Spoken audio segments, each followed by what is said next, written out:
Bam, we're live. Sometimes I go early. Rarely do I go early, but this morning I went early. I got into a good fight on Instagram with someone this morning. Hi, Alex. Hi, good morning. Good morning.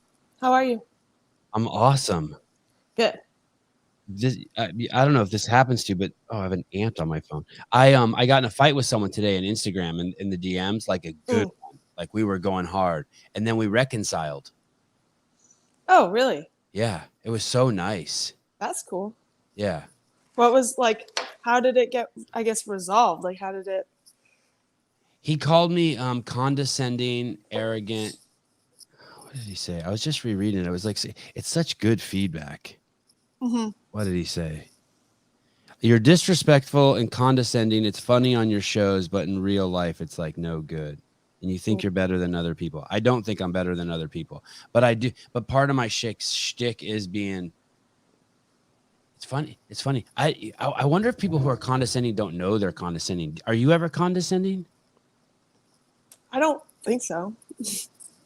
I'm Sevan, by the way. Hi. Hi. I met you kind of on the field. Yeah. When you were like in Hulk status. You were superhero status. That was a fun day. Is that a different person than the person here I'm talking to now?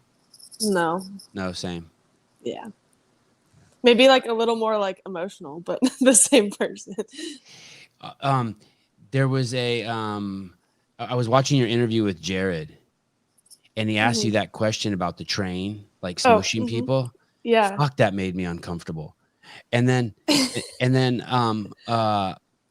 was a point in the podcast where he talks about how nice you are, and I think in another podcast the person I was listening to interview was talking about how nice you are, and you're like, yeah, I'm a nice person. But at the end of the podcast, when you brought the question back around to him, what would you do with that train thing? I was like, yeah, that's the Alex Gazan. That's like kind of like, hey, fuck you. Was that like kind of like fuck you for asking me that? Well, I don't know. I feel like people, when they ask questions like that, like I know Jared wasn't judging me, but like obviously like they're gonna have opinions about your answer. Yeah. And so I'm always curious, like if someone's gonna throw me a hard ball, like I want to throw it back and see what they do. Yeah, I'm not gonna ask you any hard questions. There was, just so you guys know, the question was something like, if you could save someone you love or save 5 people, what would you do? And then the next question followed was, if you could save someone you love or 100 people.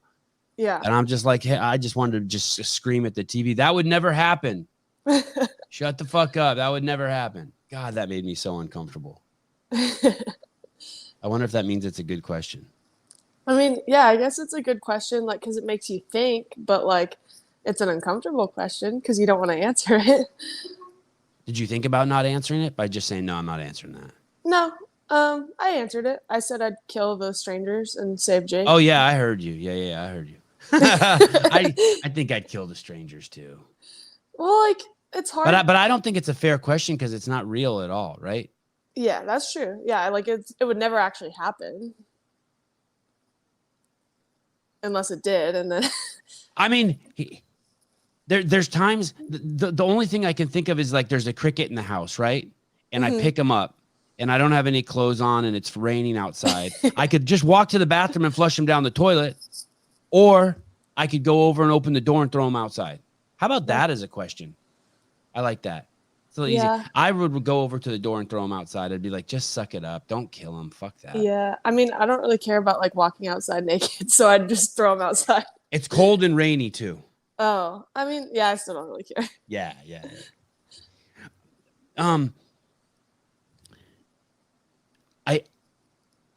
I suspect that maybe I see something in you that you might have, you might have something special. Thank you.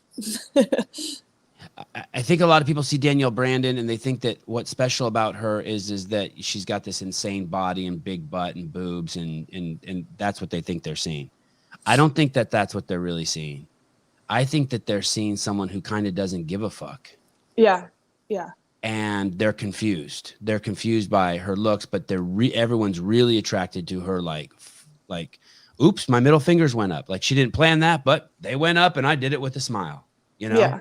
and the hair and the I'm not getting the vaccine in her story, and I think Mm-hmm. I think people are attracted to the truth.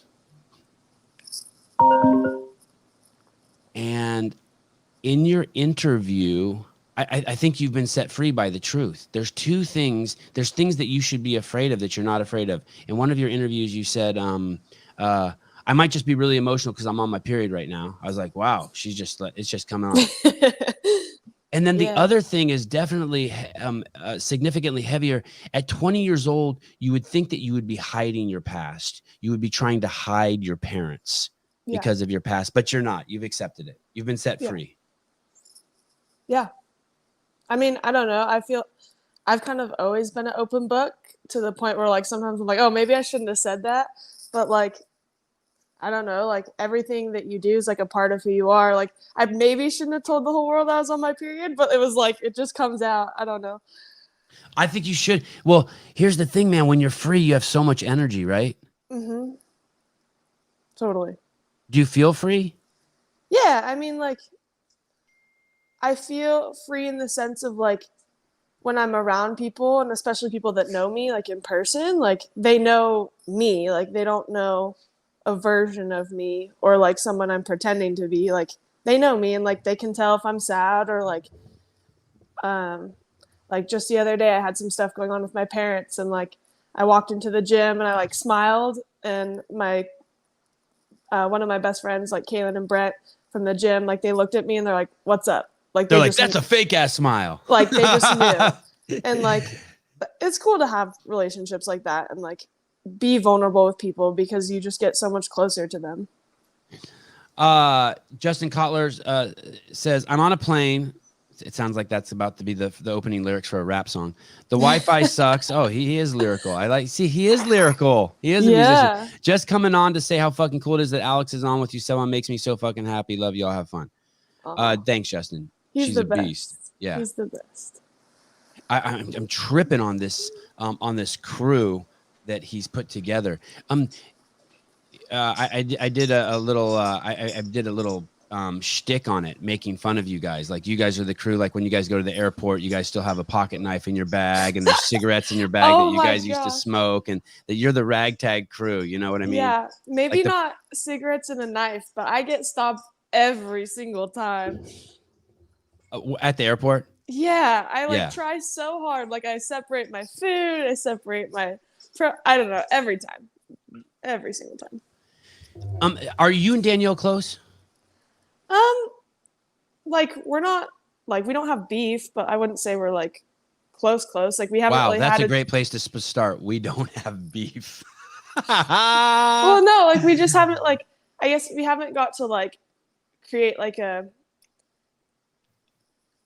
strong bond outside of the gym. Like, we haven't really hung out a whole lot outside of the gym, and like in the gym a lot of time it's business, so like you're not always like buddy, but like, yeah, like we're good, and like I really like, she's funny and she's a really talented athlete, and like I would love to get to know her like beyond the surface, you know what I mean?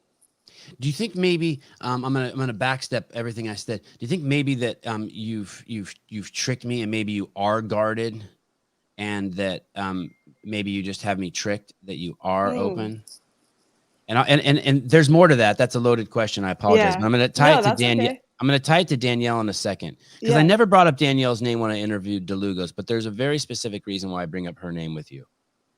Okay, I'm really curious to know what that reason is. Can I ask you before I answer? Or do I need to answer first? No. I'll tell you. There's a component of your life that you guys have as children that she came on the show. She's awesome. I love her. As awkward as every show is with her, I look forward for running full heads first into the awkwardness of it all. But she and I had another friend, Travis Bajan, a professional arm wrestler, who told me the same thing. Her life at home was so fucked up. She knew that the only way out was sports, and she wanted to get things through sports. So like like meals from other people. My friend Travis didn't even have a shower in his house. So he wanted to do good at sports so that the other parents would invite him to their house so he could take a shower. Yeah. And you guys both have this sort of sports was your outlet. But she has like a her openness is that she's guarded. Yeah. Like, fuck you, I'm guarded. You know what I mean? Like, she's open, but she's open about her guardedness. Yeah. And but your path seems to be the same. There was some shit going on at home that you're like, fuck this. Yeah, I guess the difference, like, because I see what you're saying. I wouldn't say that like I'm tricking you and my guardedness is fake, because I think through that your openness. Yeah, like Yeah. my openness is genuine in the sense of like, yes, in sports you sought security, and like there was a lot, like, yeah, like going to dinner, whatever. But like there were so many people in my sports communities that I relied on. So not just like the material things or like resources, but like there's so many parents, I could name like 10 from my old lacrosse teams that like I could call them today in Las Vegas and be like, hey, I need you. And they would fly down. Like, so I think being open and like creating those relationships, like, yeah, maybe there was times where my parents weren't around, but I had other parents through that. Does that make sense? Yeah. Yeah, totally. And like, I think like just, yeah, like with anyone you meet, like if they know the real you, and like, I don't know. I feel like relationships with people are kind of what saved me. Like, yes, sports saved me, but it was because I had relationships with people in those sports. Would you consider yourself kind of a master at creating relationships out of necessity? No. I mean, I'm generally nice to everyone. So like, and I like enjoy conversation. So like, it's easy to like, I guess, talk to people, build like surface level relationships. I wouldn't say I'm like a master at like, oh, this person's going to be my best friend. Like, not like, there's only a few people, you know, like you really click with, and like the relationship like grows. Yeah. I saw this documentary on this diver. He was like the world's greatest free diver, right? You know, like one of those guys who holds his breath for 20 minutes or something. And he said that basically you can't, even having thoughts consumes energy, and energy consumes oxygen. So you can't even have thoughts. You have to really just slow everything down. And another way of I think of managing that is to be, if you can't silence your mind, is to be accepting of every thought as it comes in, right? So it comes in and you let it go. It comes in and you let it go. It comes in and you let it go, and you're just letting them pass through. And I just see something about you of having already mastered that. Like there's something bigger in your life that transcends all the other noise around you, and because of that, you're somehow just drawing so much energy from whatever the source is. I think of human beings as kind of antennas. We're all antennas walking around on the planet, and energy comes into us. And then it comes out of us. But if you get offended by something, or you think you're something, it slows the energy down to create it around you. That's the trick. But if you don't think you're anything and you don't get offended by anything, the energy passes through you, and more passes through you. And the more passes through you, the brighter you burn and the greater you are. That's kind of how I like that. That's the Sevan Matosian cosmology. I love it. And I just feel like you're just burning bright. You're just letting just so much shit pass through you. Thanks. Yeah, I feel like, I mean, I'm open about this too. Like my faith is a huge part of that. Like I feel like having that bigger perspective on life makes it a lot easier to let all that stuff go. She's not even old enough to drink yet. Sevan, the psychological interview coming out with the deep questions earlier today. I don't know. I tried to pace myself. I just get so excited when it's all good. Yeah. It's all good. You've been doing a lot of podcasts. How come? People ask, and I'm like, yeah, it sounds fun. Yeah. You're not getting tired of it? No. I mean, I got to speak with Bryce yesterday from Invictus, and like it's cool to like get to know him, and like it was a really good conversation. And I did one with Lindsay from Faith RX a few days ago. And like most of the people that ask me are really fun to talk to. So like it doesn't get boring. Right. Have you done one yet where it's just holy shit? No, No. no, You haven't been scarred yet. Okay, good. no. Your management team is Elevated Management. Mm-hmm. Do they say any? And Benji's your guy. Yeah. And does Benji ever say, "Hey, slow down on the podcast," or "Don't do this," or "Don't say this," or like, No, do they he coach did. you? He did tell me, he was like, just be prepared. And I was like, what, for Sevan's podcast? He's like, yeah, like he might ask you some stuff and like just be prepared to like navigate if you don't want to answer a question. And I was like, Oh, that's good advice. I was like, I'll be fine. You will, of course, be fine. But that is the thing too, that people, so some people will say, the thing that people get upset at me the most is like, hey, why did you ask that? You know, like, why did you ask someone that? That's only an 18-year-old girl. It's like, hey man, the best advice you could give to someone who's about to do an interview is like, hey, you're always open to say, I'm not going to talk about that. Yeah. Yeah. You're totally open to say that. Yeah, it's good. Well, that's good advice. I like Benji. I for some reason I have an adverse reaction to management and managers. Just the word, like I picture them as kind of like, yeah, I better not say it, but I like him already. He did good. I don't really like when I like my first adjective would be like he's my friend, and then maybe manager. Like I met him at West Coast last year, and he was with James Sprague. And like he was just like a really good dude to like be around. He was super helpful. I didn't have a coach at that time. My friend Alex was like my coach in the back, like she was helping me, and she had to leave early, and Benji just like took right on over. Like I finished an event, he's like, here's your shake, like your stuff's over there. Like just like boom, boom, boom. And so we developed a friendship and then started working together like later in the season. Yeah, that's awesome. You want a manager, I guess, who actually is a manager and doesn't want to play manager. It's like that in the movie business too. The executive producer of a movie has no problem bringing water to everyone. He's the boss. Yeah. He doesn't give a shit. He'll do anything. He'll fucking fold your underwear. He's the boss. Yeah. But his job as the boss is to make sure that the whole project moves forward. And it sounds like this guy, as opposed to wanting to play the executive producer. It's like being an athlete. You can't play being an athlete. Yeah. Yeah. For sure. But I think that role as agent probably has been so romanticized. Yeah, I mean, like, it's probably, yeah, I would say it's romanticized because, like, the idea of, like, oh, I'm just going to connect her in this business and, like, they're going to get a deal and it's going to be awesome. It's like, no, it's more like, hey, I'm going to message this guy, see if I can make a contact. Okay, I made a contact. Okay, like, they can't talk for, like, 2 weeks. Like, there's a lot of more, like, minute details, I feel like, that goes into it. And you'd never have time to do that.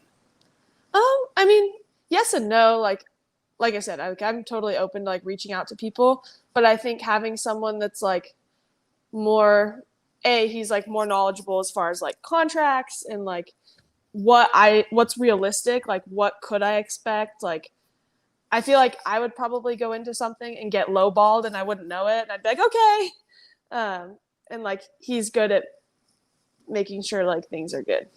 For sure. Me too. And I don't want to do anything more to sponsors than say hi to them. Yeah. I don't want to do anything. I don't want to talk about any of that shit. Yeah. I got shit to do. Like you have handstand push-ups to do. Yes, sir. Where were you born? I was born in Oregon. Well, I lived in Hood River, but like close to Portland.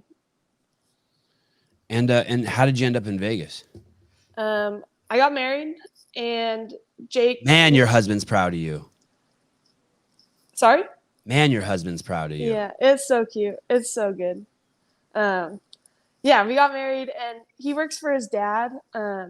They do like fire prevention and stuff. And so kind of wherever his dad goes, like he had to go. And his dad and family moved to Las Vegas, kind of like spur of the moment. Like, hey, we think we'll really like it here. And so he moved and this was before we got married. We were just doing long distance. And then we got engaged, still long distance. And then COVID happened. We were going to get married in December. But then COVID happened and we're like, yeah, let's just like do it. So we got married in our friend's living room. Awesome. And we did long distance again for a while. But then it like with COVID, like my job was kind of like up in the air. Training was up in the air at the gym at the time. And it was like, well, if I don't have the gym and I don't have a job, like I might as well move. So then I moved to Vegas. Wow. So is he a bit of a free spirit himself? Like in what way? Just like I mean, it's just so like you just got married and like you were having long distance relationship, and even after you got married, you weren't living together, and it was just like, just easy peasy. Yeah, I feel like Jake is really, he's really mature in a different way, I would say. Like, he just knows what he wants and he wants it. Like, we were dating and he started talking about marriage like so fast. And I was like, whoa, like, no, like, you're scaring me. Like, stop talking about it, or like, I'm going to break up with you, kind of thing. And he didn't stop talking about it, and I didn't break up with him.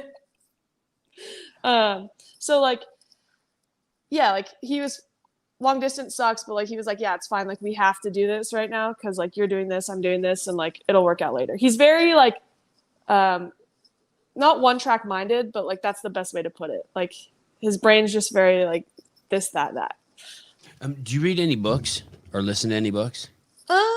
Sometimes. Do you do mindset books or anything like that? Nah, not really. I probably should, but no. Does Justin talk to you guys about that stuff? About mindset? Yeah. Yeah, like before, granted, like he spoke to Maddie and I for like 30 minutes, just like talking about Who's Maddie? Matt DeLugos. Okay. Sorry. No, that's okay. That's good. And like, yeah, he spoke to us for like 30 minutes, just like talking about like visualizing the events. Like for me, a huge thing is like believing like, hey, like you do belong there, stuff like that. So he definitely like talks about it for sure. You're 20 years old and you qualified for the CrossFit Games. Yeah, I did. Yeah, it's crazy. Yeah. Was that the plan for it to happen this year? Well, not my plan. I started when I was 16, like almost 17. I found out there was a teen division and I was like, oh, cool. Like, I want to try to do that. Granted, like, I didn't understand at the time how much like went into being like a games athlete and like the hundreds of things you have to be good at in CrossFit. So I like barely missed it. And then my coaches like at that gym and friends were like, don't worry, like think bigger, like think individual, like just keep having fun and like doing your thing, and eventually like you'll make it. And so I've kind of just had this like, that was 2018. And so I've kind of just had this like, not philosophy, but just like approach of like, do the work, enjoy it, and like when it happens, it's going to happen. And I remember talking to Justin at the beginning of the season, and that's what I told him. I was like, hey, like I want to make it to the games. Like I don't care when, but I want to. And then we had a little goal meeting probably around the open. Like Carrie came in and like asked us to all like verbally state our goals for the season. And like we all went around, and I remember like sitting there like being like, I hate unrealistic goals. Like I just think it's like, I don't want to say a recipe for disaster, but like if you set a goal to deadlift 500 pounds and you don't deadlift every week, like you're just setting yourself up to be like disappointed. And I don't like that. So I was like, I remember being so nervous, like, oh, what am I going to say? Like, is like top 10 in semis a good goal? Like, should I be aiming higher? Like, what's my goal? And I think I remember just starting to be like, yeah, I just want to do better than last year. And like top 10 in semis would be cool. And like Carrie was like, games, like say the games. And like at that time I still like, I just didn't believe it. Like last year I barely made it to semis, and like granted a lot can happen in a year, but I just didn't think anything. And then quarterfinals happened and I got 12th, but I was like, oh, there was lifting, like that was a fluke. Like, yeah, I did well, but I don't know. And then it happened. Can you imagine Elon Musk said he was going to build a rocket ship and go to space? Can you imagine the people around him must have been like, you're fucking crazy. Yeah. Like, you're never going to do that. Yeah. Someone has to think that they're going to be the best. Yeah. And I think that's what I'm working on, is like not caring so much about what other people think. Cause I do, like, that's probably one of my faults. Like me too. I care what people think too. Yeah. And it's like bad. Like someone could be mad at me and I'll think about it for like all day until it's fixed. like all day. Oh, maybe we're talking about something different. I care what they think about me, but I don't know if I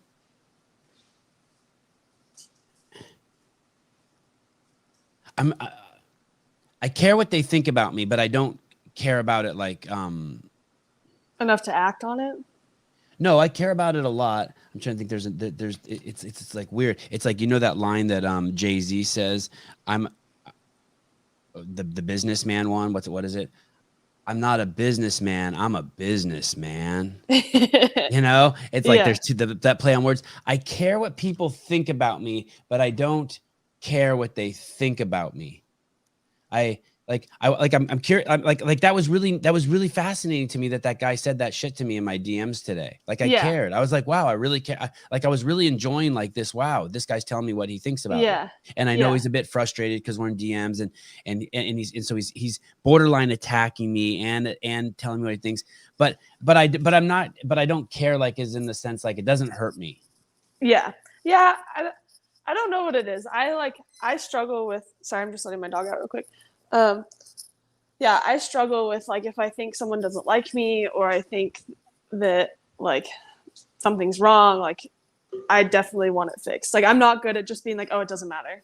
I mean, as long as I know the person, like a stranger, I don't care. Like if someone that I didn't know commented on a post or like DM me, I'd be like, oh, like that doesn't matter. But if it's someone I know personally, then I really care. I think that's super normal for 20. Yeah. Super normal for 20. Duper duper normal. Have you thought, what could you do to make your training better? Do you think you could isolate yourself more, or do you like the big group? Oh, I got asked this question yesterday in a different way, like the pros and cons of training alone versus together.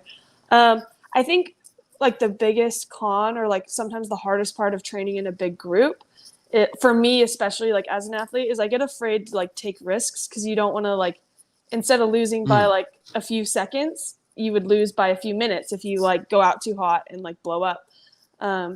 So like for myself, that's probably the hardest part, is remembering sometimes you have to train and not compete, like with Metcons.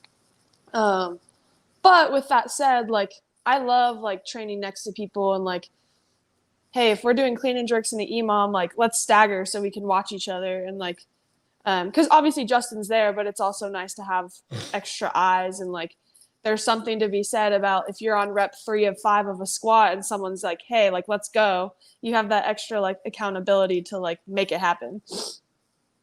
You know that rope climb workout, the run rope climb. Is there any benefit to being in your gym and doing that and just doing 3 rounds absolutely as fast as you can, rest 3 minutes, do it 3 times? The same way you might do Cindy, instead of doing Cindy 20 rounds, do 5 rounds as fucking hard as you can, rest 3 minutes and do it again. And sort of what you do then is you trick yourself around that. You're fucking with your ego a little bit, right? Because you can leave your ego. You know that there's nothing that's going to stop you in those 3 rope climbs. Yeah. Oh yeah, for sure. Like, and so you kind of like set your ego free of having to worry about failing in round 10.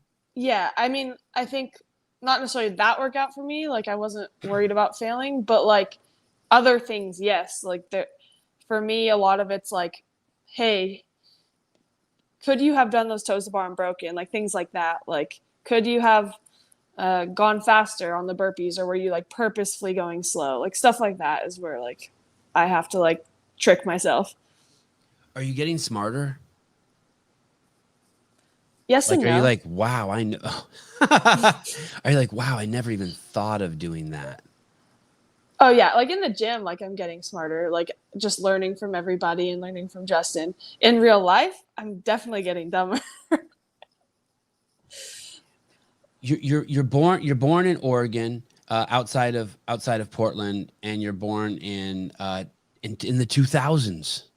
2001. Holy shit. Okay. and are your parents married when you're born? They were.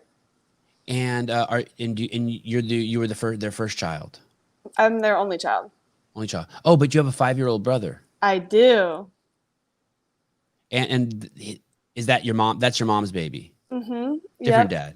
Yeah, she actually kind of crazy story. Like she's had multiple relationships since Me her and too. Me too. my since her and my dad got divorced. They got divorced when I was like 5, so I was very young.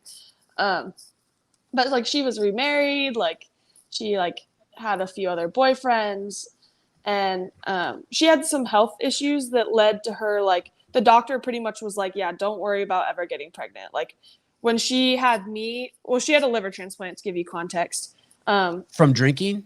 No, Oh, oh, oh. she was diagnosed at like 13 with I don't remember what it's called, like hepatitis something. The one where your immune system attacks the liver. Okay. Sorry to interrupt you. Sevan has underwear. That's true. That older than Alex. That is correct. That is correct. That is correct. Oh, that's so good. Okay. So sorry. Don't interrupt again. This is an important story. So your mom had a liver transplant. Yeah. So she like, I guess was like kind of just dealing with it for a long time. Like she was on the transplant list. Like when I was born, she still had a bad liver.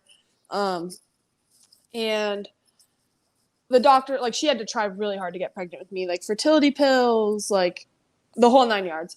But afterwards he was like, yeah, like that was a miracle. Like it's probably never going to happen again. Just don't worry about it. And so she goes on, like has her liver. Sorry to interrupt. What does that mean? When a doctor tells a woman that, do you know what that means? Does that mean she's not dropping eggs, or does that mean the egg won't attach to the wall? Well, or does that mean that, what does that mean that you can't get pregnant? I think it could mean multiple things, like for different reasons. I don't know for sure what her reason was. Okay. But yeah, like for some people, like maybe they're not ovulating, so they're not having an egg, or like you said, like maybe their uterus is just a really hostile environment. So like even if an egg is fertilized, it's not gonna like it's weird that doctors say that, right? If you don't have what's that operation called when they take out a woman's uterus? If you don't hysterectomy? Yeah, something like that. If you don't have a uterus and the doctor says you can't get pregnant, you're like, okay. But if you got all the fucking parts, it's just weird how they say shit like that. Yeah, I don't know. But like honestly though, like for all of her relationships, like I said, she was remarried, she had boyfriends, like, and I know they were like doing stuff, and she never got pregnant. First time with this guy, she gets pregnant with my brother. So wow. It was definitely like not an accident in the sense of like I feel like it was meant to happen, but definitely an accident in like the sense of it wasn't planned. Right. Yeah. So you're born, you live this childhood, your parents are together, and when they get a divorce at 5, do you remember that? Yeah, I do. I don't remember a lot of it actually. My mom has kind of told me like some things. Apparently I was like really depressed and would write like really deep, terrible like notes and stuff. I was like, wow, like that's intense. I don't remember any of that. I just remember like not like just crying, like, oh, like I want you guys to be together, and like I didn't understand. Normal. Yeah, but like, yeah, I mean, them getting divorced, I feel like wasn't the end of the world. It just like when everything else like started to happen is what made it hard. Like, my dad got remarried to a woman who wasn't the best, and like that was hard, and he was drinking all the time at that point. And what was he drinking? Alcohol, just like beer. Like he would just pound beer. Yeah. But and like, still go to the gym, and he was still a gym rat. I don't remember. I think for those few years when I was like 5, not so much. Like he just like they would literally just watch TV and drink, and I didn't spend much time with my dad during that time, like at all. And I think that was really What's that mean? Once a month or?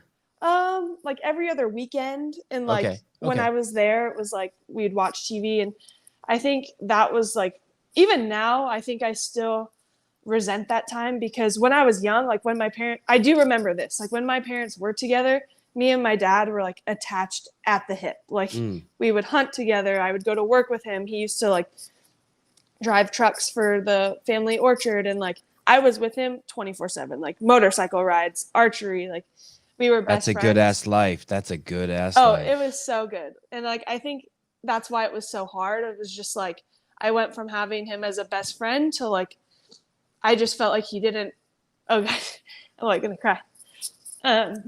Like just that he didn't care anymore. And I know that's not true, but like that's obviously like how it felt in the moment. And Did so, she have kids? Did she have kids? yeah, she had 2 kids. And were they older or younger? They were older. One was like old to the point where I think he was already in college. And then the other one was like middle school, high school age. So I was really young comparatively. So you didn't have to compete with them. No, not at all. And they were both boys too. Like, yeah. But it was just like, Where's Jake right now? oh, that's a good question. I don't know if he was in Oregon yet. I He's think not. Is he not in your house right now? Oh, right now. Sorry. Yeah. I thought you. No, he's in California. Oh, I liked your thinking though. Okay, so he's not gonna like come on like behind the camera and be like, "Hey, asshole, stop talking to my wife No, and stay in shit." Okay, no, he come in here and beat did. my ass or something. He was totally teasing me last night though. He's like, "I'm gonna comment stuff that's gonna make you embarrassed." I was like, "Please don't. Like, please don't." So if he's listening, He would never do that. Oh, babe, I love you. oh, okay. No, he was serious. He's like, "I'm gonna comment this and this and this." I was like, "No, you're not. Don't do it." Anyway. So your parents so you're close with your dad and you have memories of that. Being a 3 and 4-year-old girl and your dad just is fucking just loving you. Just loves the relationship. And then do you know why your parents got a divorce? Were they both drinking? Their relationship like probably wasn't the best from the beginning. They met when my mom was 13. Those are hard. Relationships are hard. How old was your mom when she had you? She was, I want to say 21. I could be wrong. Crazy. So your age. Yeah. But her and my dad met when she was 13. Wow. So and how old's your dad? Is he the same age as her? He's like 3 years older. So they were like, okay. They dated from a young age and like, but the stories like that I've heard, it just wasn't healthy. Like my dad was drinking since he was like a teenager. My mom, oh my gosh, you would laugh if you like have seen my mom. She's like this little, like cute little, like she's small comparatively to me. Like she's always been like skinny, small. But like you hear these stories of her in high school, and I'm like, oh my gosh, like she was the bad chick in high school. Like my mom and dad would like cheat on each other, and she would like normal. Yeah, but she was like the type of girl to like pour like cans of tuna down a girl's car. Like she was like that person. Yeah. Normal. Yeah. This girl who was in charge of our yearbooks in my high school, my senior year, she was in charge of. She had printed in every yearbook, Sevan has a huge nose. Oh, wait, that's kind of mean. A little bit. I mean, not a little bit mean when you're 18, but I did something to her that was like pouring a can of tuna. Oh, okay. Yeah, I did something. I did something to her graduation present. Yeah. That in hindsight, I wish I wouldn't have done. Okay, so your mom and dad had they were together, they liked each other, but they were dating other people, and so there was some jealousy, and it could be and there was some jealousy. They just had a bad toxic relationship. Let's just put it that way. Like they just, I think there was just so much damage by the time they were married and had me, and like that. That's the real problem with cheating, by the way. It's not the cheating; it's the fucking trust it damages. That is so hard to heal. That doesn't heal. Anything that goes into subconscious never gets out. Listen to that, people. I just told you something. Anything that goes in the subconscious never comes out. Yeah. So you should never smoke cigarettes. You'll be fucked by nicotine your whole life, and you should never wear masks because you're telling everyone around you that something's wrong to their subconscious. Sorry, I got on my horse for a second. That's okay. I love it. Okay. Okay, so they were young, and there was they had trust issues, and they were damaged. We're gonna say they were hurt. They were both hurt. Their feelings were hurt. So they got divorced, and that was probably for the best. Sometimes though, when you have a child, I mean, you can kind of some people have children to try to fix that. I mean, that doesn't work. But no, they didn't have me to try to fix it. I think there's moments where they were happy, and then there was like I said, I don't really remember very much of like then. So I don't know. Did you ever drink? No. Never. I've had alcohol. Like I think in high school I like had a Mike's Hard Lemonade, and I was like, yeah, no. Like I think there was like a little period of time where I was like open-minded to like the whole party scene. I've never heard it worded like that.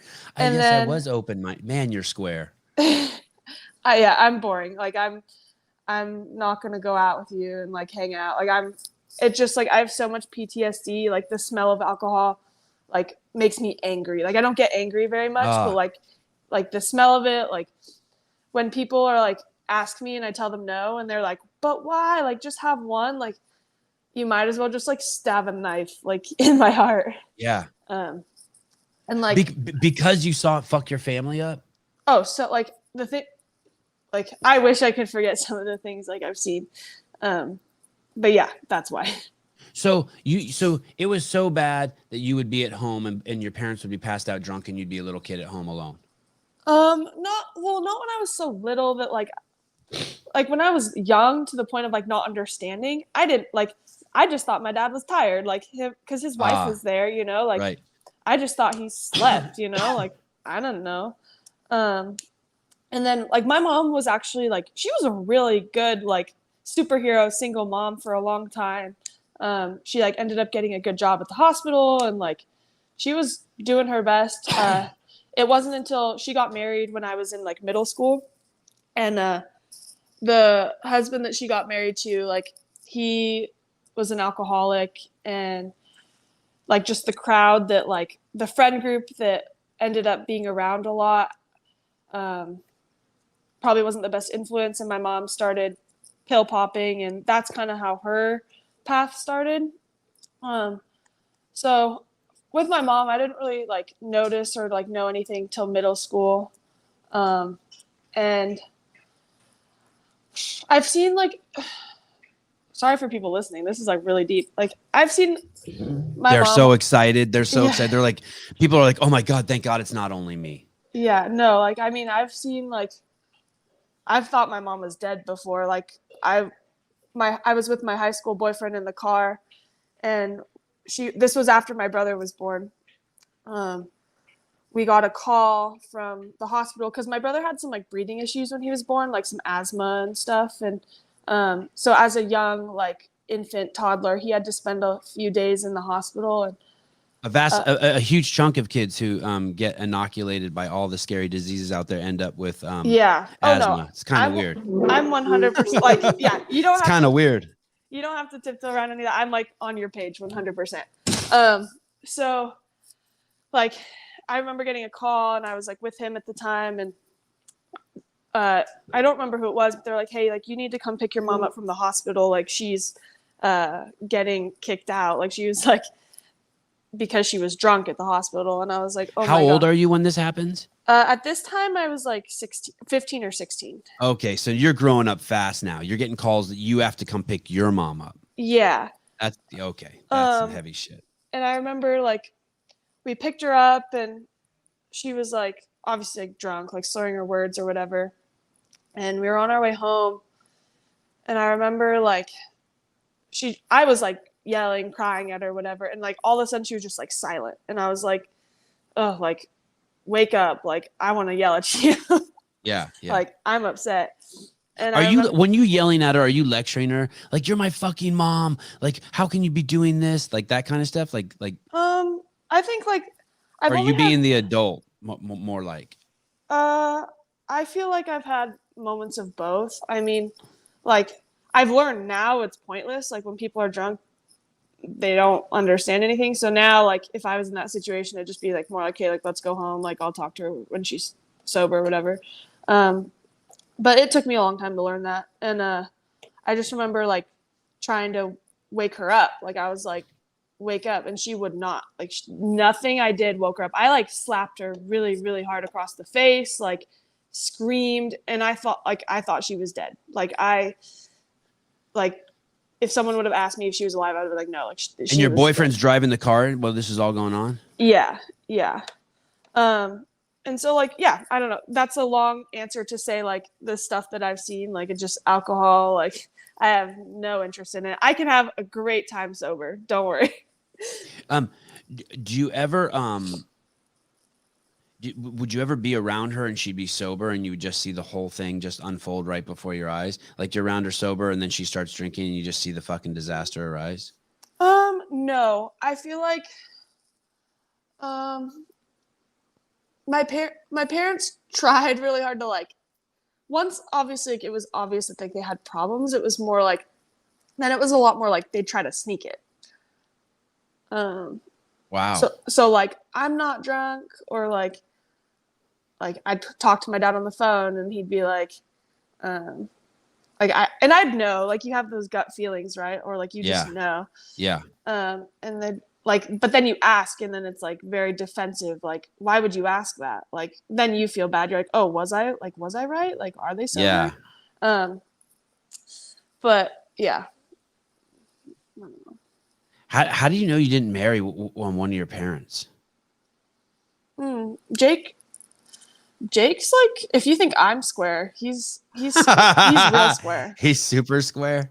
Yeah, like He's a square and a rectangle. like yeah. I don't think he's ever had a sip of alcohol. Um, he he had his mom was a drug addict. He's not like close with her, or like doesn't really talk to her anymore. But like I think after that and like just his childhood, he had like a pretty difficult childhood as well. I think he just like has no interest in any of that stuff. It's crazy, man. The drug problem is real.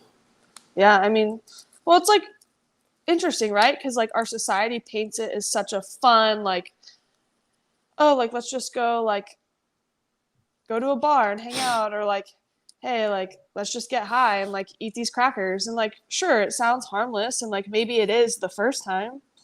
But I think the problem is like when you can't either face your problem sober, or you can't like, I don't know, like I'm not going to judge someone that's like going to have a drink to like loosen up, whatever, like do what you got to do. But also like maybe teach yourself, like, why can't you have fun sober? Like what's holding you back from being silly without the alcohol? Or like what's holding you, if you're going to like take your shirt off and run around naked drunk, like what changed, you know? Right. That is the best part about being drunk, getting naked. And you're right. You don't have to be drunk to do that. You can maybe the first time you do it drunk, and then you're like, oh shit, I want to get here without it. It's fascinating to me that and this is the old story that I'm sure you've heard a million times too, but we're in a society where being healthy is extreme. It's not even healthy. I wouldn't even call it healthy. Just being in your normal state, like just eat some meat, run around and sit in the sun and be nice to people is like, it's somehow that's extreme. Yeah. And the normal people are the ones who are. I was flying back. I was making this movie in Kenya, and I was flying back, and I heard some story I was listening to probably on NPR or something. I used to listen to that like a religion, and they said that they talked about how much sleeping pills people take in the United States and the cost of them. And I can't remember, but it was this huge number. So I quickly looked up the GDP of all the countries in Africa, and the United States spent more money on sleeping pills than the GDP of any of the fucking African countries. And I'm like, oh, this is probably 30 years ago. And I'm like, or 20 years ago. And I'm like, oh shit. Yeah. We are in. No, it's wild. Like we're headed down a slippery slope. I'm like a nutrition coach on the side, and it's just crazy, like the things that like in the CrossFit space, right? Like healthy is very normal. Like most people have their diets like decent, and like especially as a competitive athlete, like everyone I'm around all day like knows what they're eating, and they know how to eat healthy, and they know how to like they're not doing things that are jeopardizing their health.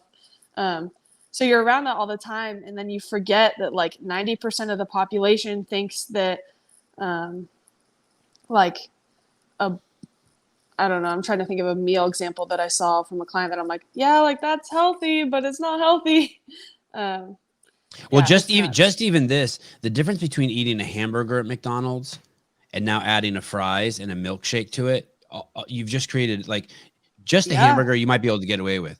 But you add the fries and the milkshake, and now you got a dumpster fire going.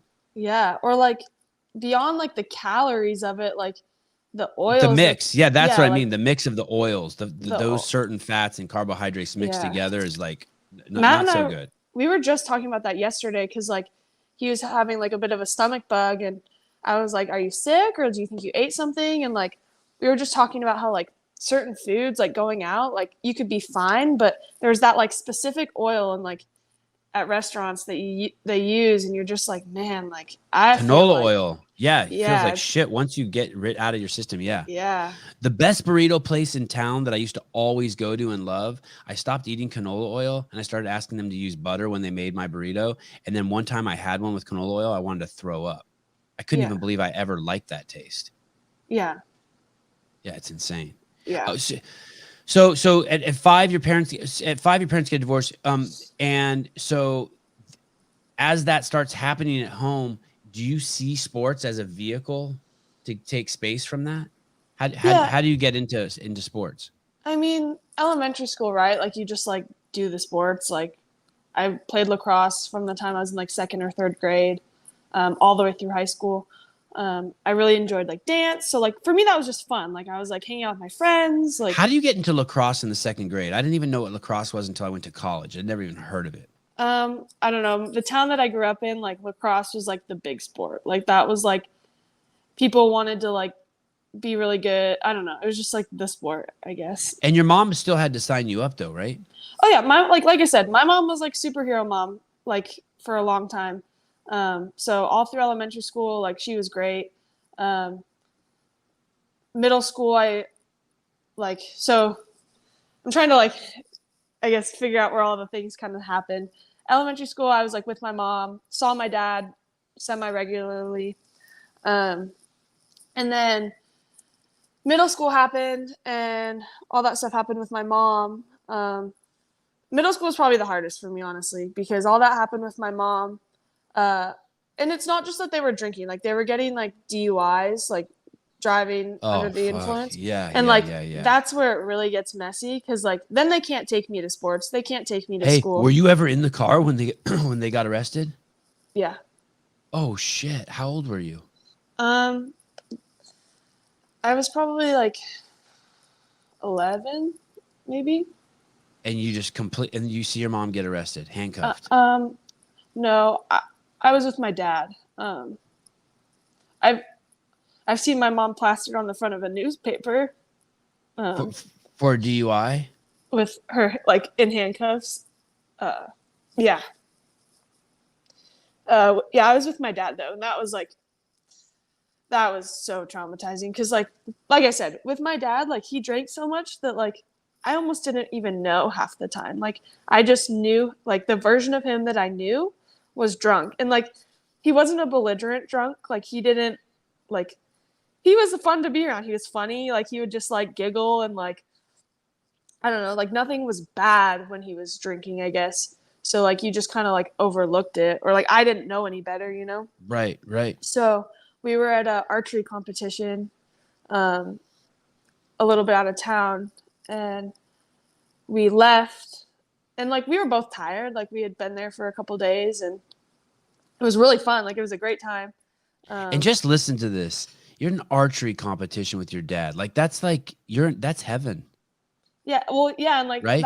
that was something I held onto so closely because when I was younger and my parents were married, like that was something that he taught me, and um, I felt like even though he was drinking and I didn't see him very much, like on the days that I was there, like it was like, oh, let's go shoot our bows. Like I tried so hard to hold on to that version of us when Yeah. I was younger. So yeah, like Consciously you held on to it? You knew? sorry. Consciously you knew you were holding on to it? Yeah. Oh, no, Okay. definitely like looking back. Hindsight, okay. But yeah, we were on our way home, and like he was tired, but like I wouldn't have like been in the car and been like, whoa, like you need to pull over. Like I just was like, yeah, whatever. Um, And he's the dad. yeah, he's like I wasn't thinking about it. He must know better. Yeah. So we got pulled over, Just the and two of you. yeah, and like the most traumatizing part of the whole thing was more the cop himself.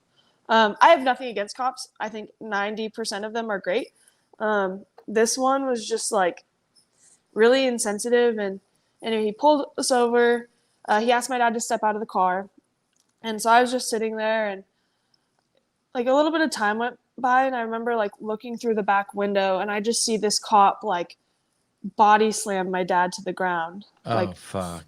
and I was like, so I started freaking out, like full on, like Yes. crying, like I don't even know, like just going ballistic. And at that point, another cop came or whatever, and I just remember him coming to the window and like he was trying to talk to me, and I was just crying, and I was like, Dad, like Daddy, like freaking out. And this cop was just like, hey, like you need to calm down or we're gonna call like child protective services. So then of course like I freaked out even more.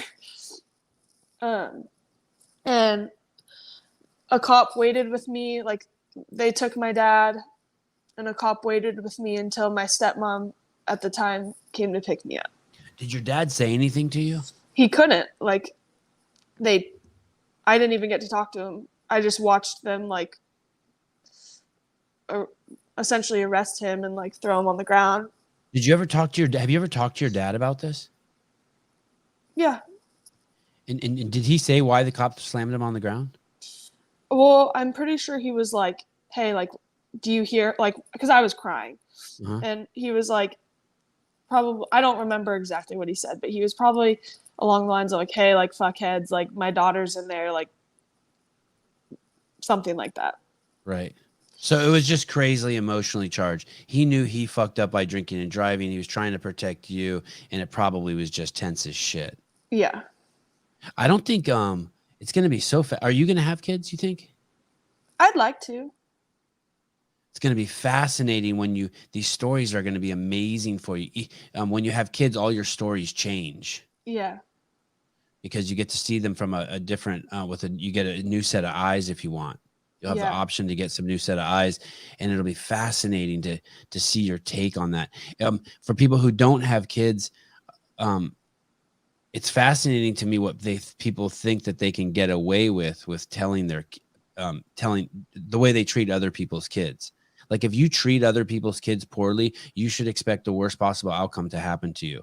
Yeah. No, my dad, like, I just as a parent, I'm just saying like that's. If you stare at a baby cub of a bear wrong, the mom will come over and fucking rip your head off, and you will be decapitated. That and humans, we have that in us also.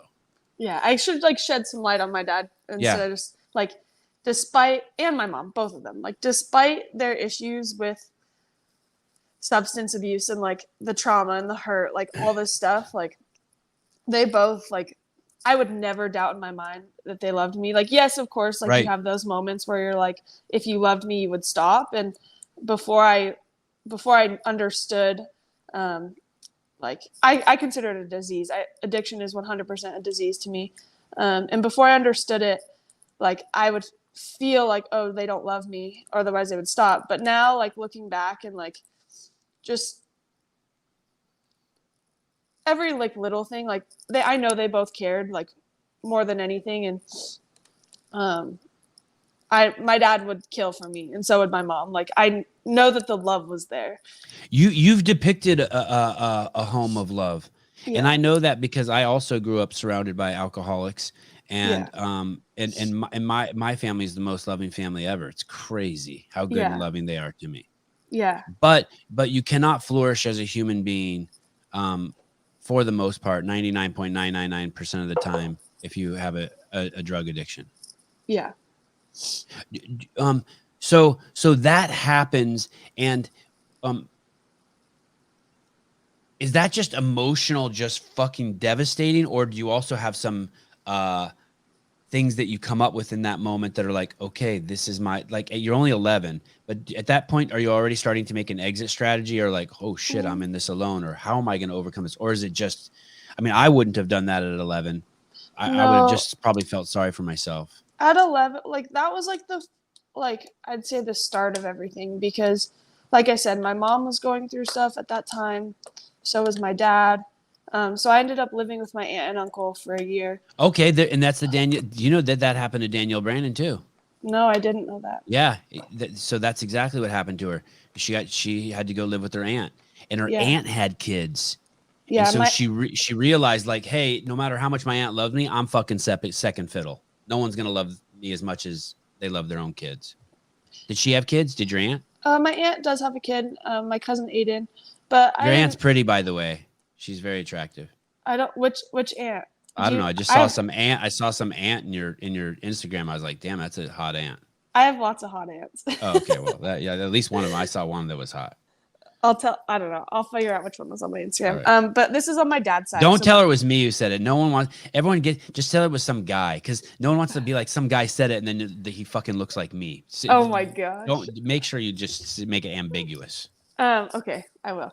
Okay. But this is on my dad's side, so it's my dad's brother and his wife. I lived with them. I didn't really like. I guess I didn't think about the second fiddle thing. I just was like, hey, like they love me and I'm here. Is that first day kind of weird and embarrassing? Hi, I'm here. My parents are fucked up. No. Okay. No, because like I said, like I don't know, my family all is very loving, and like even though I lived with like that aunt and uncle, my other aunt and uncle on my mom's side like took me in a lot. Like I felt very loved and like a second child to pretty much all my aunts and uncles, really. Yeah, cool. Yeah. So I lived with them for about a year. And did you ever have to deal with Child Protective Services?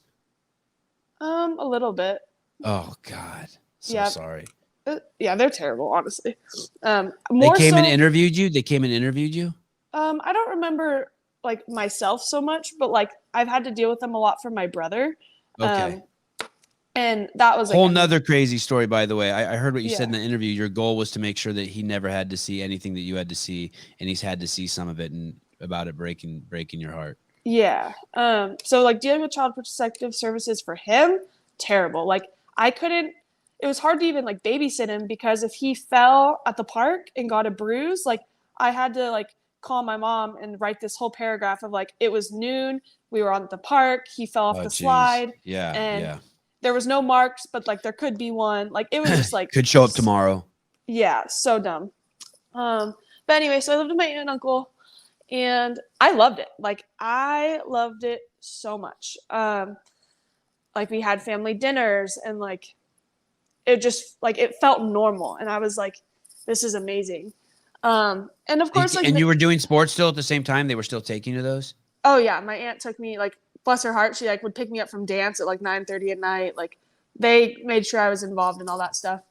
And I remember, and of course middle school is also the time where like girls start getting curious about boys, and like you start like being mischievous. And I remember one of my best friends, Nina, and I were having a sleepover, and she had this tent, like she had a really big property, and she had like this big old tent like out kind of in the like outskirts of her property, and like there was a ton of trees.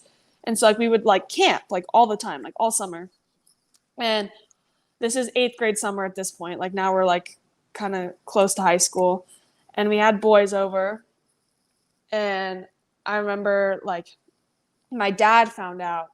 How did he find out? Oh my gosh, that man. Well, A, he knows everyone in the town. B, I don't know. I think he just had like spy cameras on me all the time, because he found out everything. I couldn't do anything without finding out. I also, though, am a terrible liar, so like I probably gave myself out many times. That's a great thing, by the way. Yeah. To be a terrible liar. We had boys over, and I remember like him calling me, and he was like, hey, like I think it's time you come home, because like you can't be doing that to Shane and Shannon, which was my aunt and uncle. Granted, my aunt and uncle, like, had they been upset, like I would have felt terrible, and like I don't know. I'm not one to like do something over and over again. Like I would have been like, I'm so sorry, like let's move on. Won't happen again. Yeah. Anyway, we didn't even get to have that conversation, because my dad was like, yeah, like you can come home now. Like he couldn't even drive. I don't remember if he could drive. Maybe he could. I think he had a hardship license at the time. Hardship license? I've Yeah, never heard of that. It's like, so when you're driving, like privileges are suspended. Sometimes they have programs where you can get a license where you just drive to work. Like you're only permitted to drive to certain places and like certain times of the day. And so he's like, yeah, I have a hardship license. Like I can take you like to school and all this stuff and whatever. So like he made me move back in. And I remember I was so mad. Like I was so furious. And Yeah, I don't know. High school was kind of just a wild ride. Like both my parents then I was just like I was back and forth with my parents again. They would go So through. even though you moved in with your dad, you would go back and forth between them. At that point, it was just like It was you were like kind of on your own. You had a bedroom at both places. yeah, How far apart did they live? walking distance. Like Oh shit, that's sorry, nice. a long walk. A Okay, long walk. but still walk. Um, And did your mom get along with his new wife? I oh my no, she No, wasn't not great. so much. She wasn't Okay, great. okay. Um, yeah, and like yeah, in high school, I mean, I don't know, like we eventually like mended our relationships and like Isn't it crazy you could have kids? That's the fucked up part about having kids. Here you are on some fucking podcast. Your parents are living their life and they have this fucking kid, and now their kid has their own whole story. It's like having a spy in your here, house. okay, I already feel it from my kids. if my Like mom I was yelling at my kids in the van the other day, and one of my kids goes, "You know, people outside can hear." I was like, "I'll mash you." I mean Like he's tattling on me. You know, people outside can hear you yelling at me. yeah. I mean Like if you. either of He's them gonna are be on listening, podcast diming my shit out too. Go ahead. Sorry. yeah. If either of them are listening, like I hope they know I love them more than anything in the whole wide world. And like And that comes across, by the way, too. yeah. They just sound like people who just drank. Yeah, and like me and my mom are like both me and my mom and my dad both have like a really good relationship now. It just like now it's more just like I know how to deal with it and I know how to not take it personally. So like it just is what it is. Is that real? What? That you know how to not take it personally? Yeah. I mean like it still hurts, but it's not like Yeah. Okay. Okay. like It still does hurt. Yeah. now it's more like, oh, I just want them to be happy, not like, oh, they don't love me. You know what I mean? It's like a different type of sadness. Yeah. It still hurts. They don't get off the hook. You're still hurting me. We're alive. We're connected. Yeah. Like you don't get off the hook. But I'm an adult now, and I know I have to be responsible for my own shit. Yeah. They don't are either are did you are either of them in AA, or did they do that route? So my dad went to rehab last year. And I don't know if he's still going to AA, but he did for a little bit. My mom, something really cool.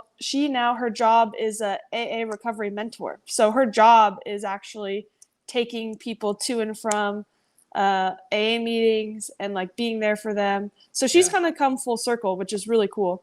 Super cool. Yeah. In this time, do you start seeing any when you're doing these sports? Do you start sensing that you're different than the other kids? Like, whoa, I'm good. Like, do you get picked first? Do the parents start treating you different? Are you the leading scorers on your team? Like I was always on like, so in middle school and elementary school, they don't have like varsity JV. They have like a gold team and a silver team. And like, I was always on the gold team and like, I always did really well. Like in dance, like I was with the high schoolers when I was in middle school, like that kind of thing. And then, yeah, probably high school was when I was like, yeah, like I'm going the athletics route. Like that's going to be my future. Like I just didn't know like what type of athletics yet, but like I knew that was The way. Yeah.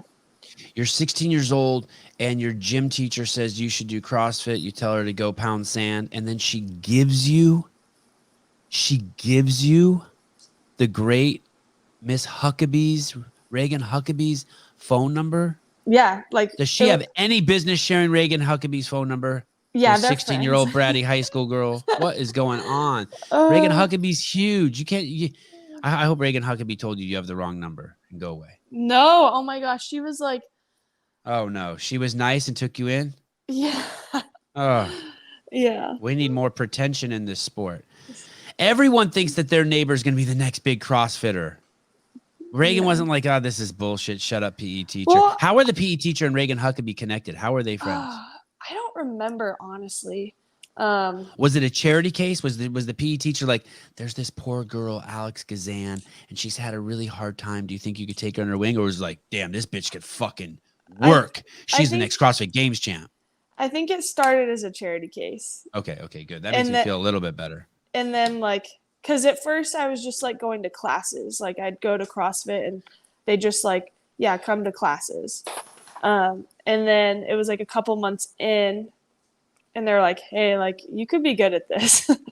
Who says that to you? All of them. Yeah. That's weird. I mean, because that's the thing, right? Everyone wants to go to the games. Everyone's gonna be the next champ. This is the craziest person I've ever seen. And then they're like, they can't swim. Oh, yeah. You know what I mean? It's like, listen, asshole, you're not going anywhere. Yeah. No, I remember like squatting one morning, like doing front squats in one of the classes, and like Christine, who's one of the other coaches, she was like, hey, have you ever thought about like the teenage CrossFit Games? And like that was kind of like the start of like, oh. And then Karen and Reagan, like they kind of started like, oh, hey, like you should come to open gym with us.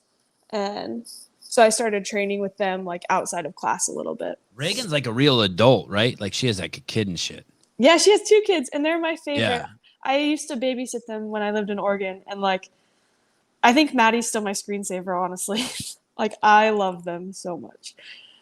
Yeah, she's super duper duper duper impressive. Yeah. And so you go there, and is there a point where you go from being in awe to start seeing them as peers?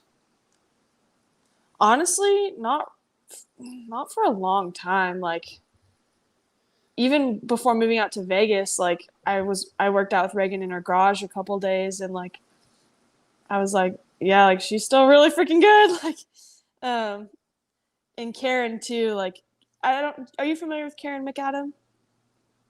I'm not, but I'm like one of those people like who only cares about like the 3 best people. I'm Okay. such a fair weather fan. You know what I mean? Yeah. I'm like, well, so she is like the 3 best people just as a masters. okay, I should know her. I I think disrespect the masters like an asshole. Okay, well, she's the coolest person. I've honestly, like, if I could be anyone when I grow up, I want to be her. She's like, she has I'd say like 2 sides to her. Like you could probably go in her house and it's like, Does she have a son? Is the guy McLeod her son, the guy who shit the bed on the yoke, who was going to go to the game? No, Okay. She doesn't have kids. But like you could go into her house and it's like girly and like very well decorated and like super cute and like nice. And like she'd probably be like crocheting or some shit. And then like at the gym, she has like some AC/DC on and she's like, let's fucking go. Like she's just like the coolest person. And she's so good. Like, so she probably like kicked my ass up until maybe this last year. Like she's so good. Wow. She on Instagram? I'm looking for her thing. No, she should be someone you interview because she doesn't do social media. Like she's very under the radar kind of gal. She has an Instagram, she just doesn't use it. It's Allie and Sarah is like her Instagram name, and that username is her 2 cats. Like that's the kind of girl she is. It's so cute. Look at her. I mean, this is how low profile she is. Even her games profile is her back. Hold on, it's loading. It's very nice no, back. that's not her. Oh, is that how you spell her name? Karen McAdam. Oh, McAdam. Sorry. No, it's a problem. But yeah, look up her stats. Like she's like games. She's so good. So good. Okay. So oh man, so many Karen McAdams. So so you're training with them. How old were you when you moved to Vegas? I was I 20? I was 20. Or was it? Crap, I don't remember. I moved here in 2020. So I was 20, I think. Maybe 19. Maybe I was 19. I don't remember. 19 or 20. So I apologize, but so when you're 16 years old, you want to go to the games and you don't make it, and then you keep training from 16. Then what happens when you're 17, 18, 19 are those fucked up years, right? Like yeah, COVID and national champs and just all that shit. Yeah, so 16, like I started when I was 16, almost 17. So I had like 1 full year. Like I did the Open, didn't even know what the Open was really. And then from that point, I had like 1 full year of training before I tried as a teen. Didn't make it. So that I was almost 18 at that point. So I just like trained and like I was just having fun. Like I loved it. So like it didn't feel like Did you have a coach? Did you have someone? I just trained with Karen and Reagan and Alex and a couple. And who was Reagan's coach? She was still with Invictus. And no one over there was like, yo, Alex, stop fooling around. No. They didn't reach out to you. Okay. They probably didn't know because she was a remote athlete. Yeah. Okay. And this is all in Hood. That's where Reagan Huckabee. This is all in Hood. Okay. Yep. So we just fentanyl crisis probably is insane there. Fentanyl? Oh, really? I don't know. Maybe. Okay. Yeah. You don't do drugs. What do you know? You're just a CrossFitter. I don't know. You're square. You're square. You don't know shit. Hey, I'll own it. That's okay. What was I gonna say? So we're just talking about your training. Yeah. And so we're just training. And are you getting better? Are you seeing shit get better? Are you like, oh, okay, my Helen time is going down, my Fran time is going down, my clean and jerk is going up? Are you like, wow, I'm getting better? Yeah, for sure. I think that looking back, like probably the biggest flaw was like since I was just training with the girls and like I didn't have like a quote unquote coach or I wasn't following like my own program. I just like wasn't consistent enough to like really hammer weaknesses. Like I would just show up on the days that I could or that I wanted to. So Which was how often? 5 days a week? Yeah, I went really often, but like I probably would miss like a chest to bar day once a week or like I'd miss something every week. And I think like I just had a few holes that like took a long time to fill. But I was definitely getting better. Like I couldn't overhead squat the bar when I started. Like Karen, I remember mobility shit. Yeah, like Karen and I joke about this all the time because I remember being in class and like we were doing a barbell warm up and she was like, okay guys, like overhead squats with the bar. And I remember looking at her and I was like, Karen, like my back is going to break. Like I can't do this. And she's like, you're fine. Like your back won't break. And like, just like try to go as far as you can. And like every time I would start to do one, I was like, no, my back is like going to break. And it was like, yeah. So just like to see things like they definitely got better during that time. Interesting. I wonder why do you think that position was so hard on you? The sports you played or probably a lot of like bench press from high school. You bench pressed in high school. I did like the lifting class that was like, oh yeah, your sophomore year you got into the lifting class. Yeah. Hey, were you stronger than the boys in there? Oh my gosh, wait. I don't think it's on my Instagram. There's a video. I'll have to like zoom in and like maybe I'll post on my story and like tag you or something. But it was during like Max week in my class. And the best part of the video is like I finished my rep and you like go over and all these like little high school boys are just like in high school or recently? Your most recent one? In high school. Wow. Okay. Do you remember? Were you able to do 135 in high school? Yeah, were you able to put the 45s on? I benched 225 in high school.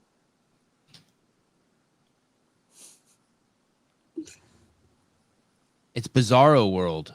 Yeah. I one time I'm only 5'5", but I would bench press like fucking crazy. I just wanted to bench 225 once in my life, just once. I could do 135 fucking 30 times. I just wanted to do one, and I got to 182 pounds. I was taking like just drinking the powdered creatine. Yeah. And I trained so hard for 6 months. No, never did it. And Jake, I don't want to hear shit. You can't bench 248 either. You tell Jake Gazan you can't bench 248 either. I'm waiting for his little comment to pop up. Jake, let's take a break and look at. Can I go pee during this break? Yeah. Go pee. Yeah, peeing's totally fine. You should leave your phone outside the bathroom though, just because it's a kid's show. It's a kid's show. It's a kid's show. Jake Gazan. Oh my goodness. We talked about elevated management. That's Benji. That's her guy. We know she has a husband. We talked about Reagan Huckabee. Can you imagine being introduced to the sport through Reagan Huckabee and how cool Reagan Huckabee would be to entertain that? You would think Reagan would just be like, hey, I don't have time for this shit. I got fucking kids, a husband, and I'm trying to make it to the CrossFit Games. Make me have to do some charity work. But she did it, and kudos to her. Born in Hood River. We didn't talk about this, but she was introduced to CrossFit her junior and senior year. We actually did that was her gym coach who told her, hey, you should do CrossFit. And she wasn't interested in CrossFit. She had heard about it from her dad, and her dad poo-pooed it. I'm back. Okay. Hi. What are we doing? What are we talking about? We talked about you while you were gone. Oh, okay. My ears were burning. So then you when you moved to Vegas at this time, do you remember the first time you were like, hey, I think maybe I want to go to the CrossFit Games?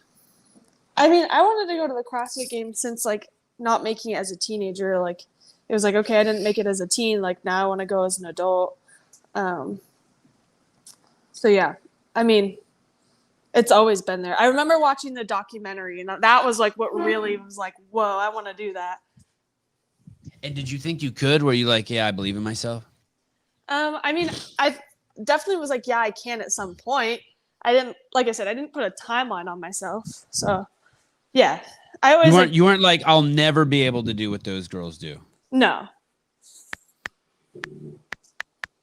Sorry, I'm texting a friend. You went to the bathroom. I get to text a friend. I was literally about to go and just like have my phone like this and like put myself on mute.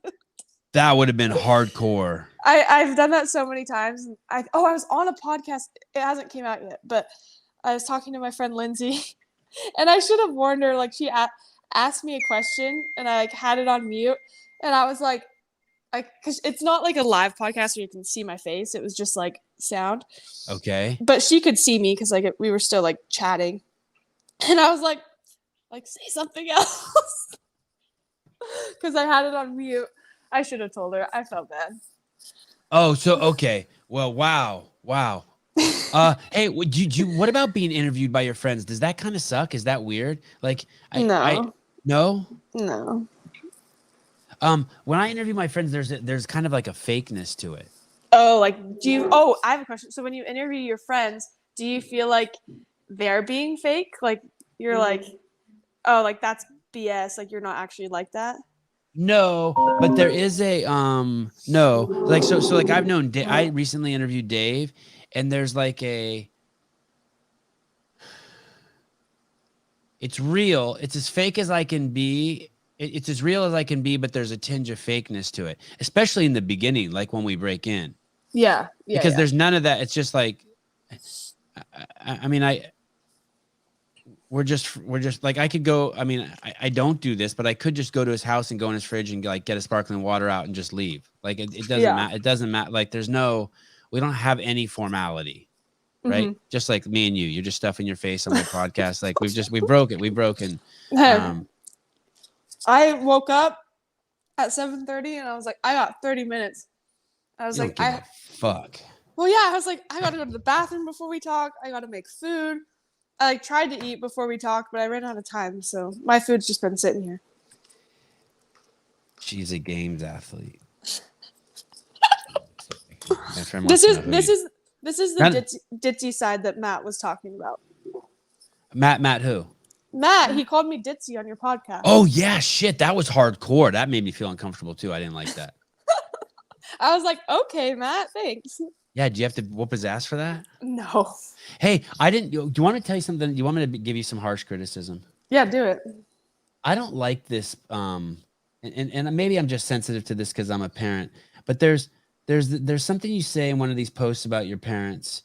Okay, so there's this picture of you and your dad. Here, I'll share the screen. There's this picture of you and your dad hugging, and it's nice. You say like, "Hey, my dad's he's a handsome man, by the way." You say, he's a huge influence on my fitness. I like that. That's cool. But there's a picture somewhere where you're like, my parents have put me through a lot of hard times or something.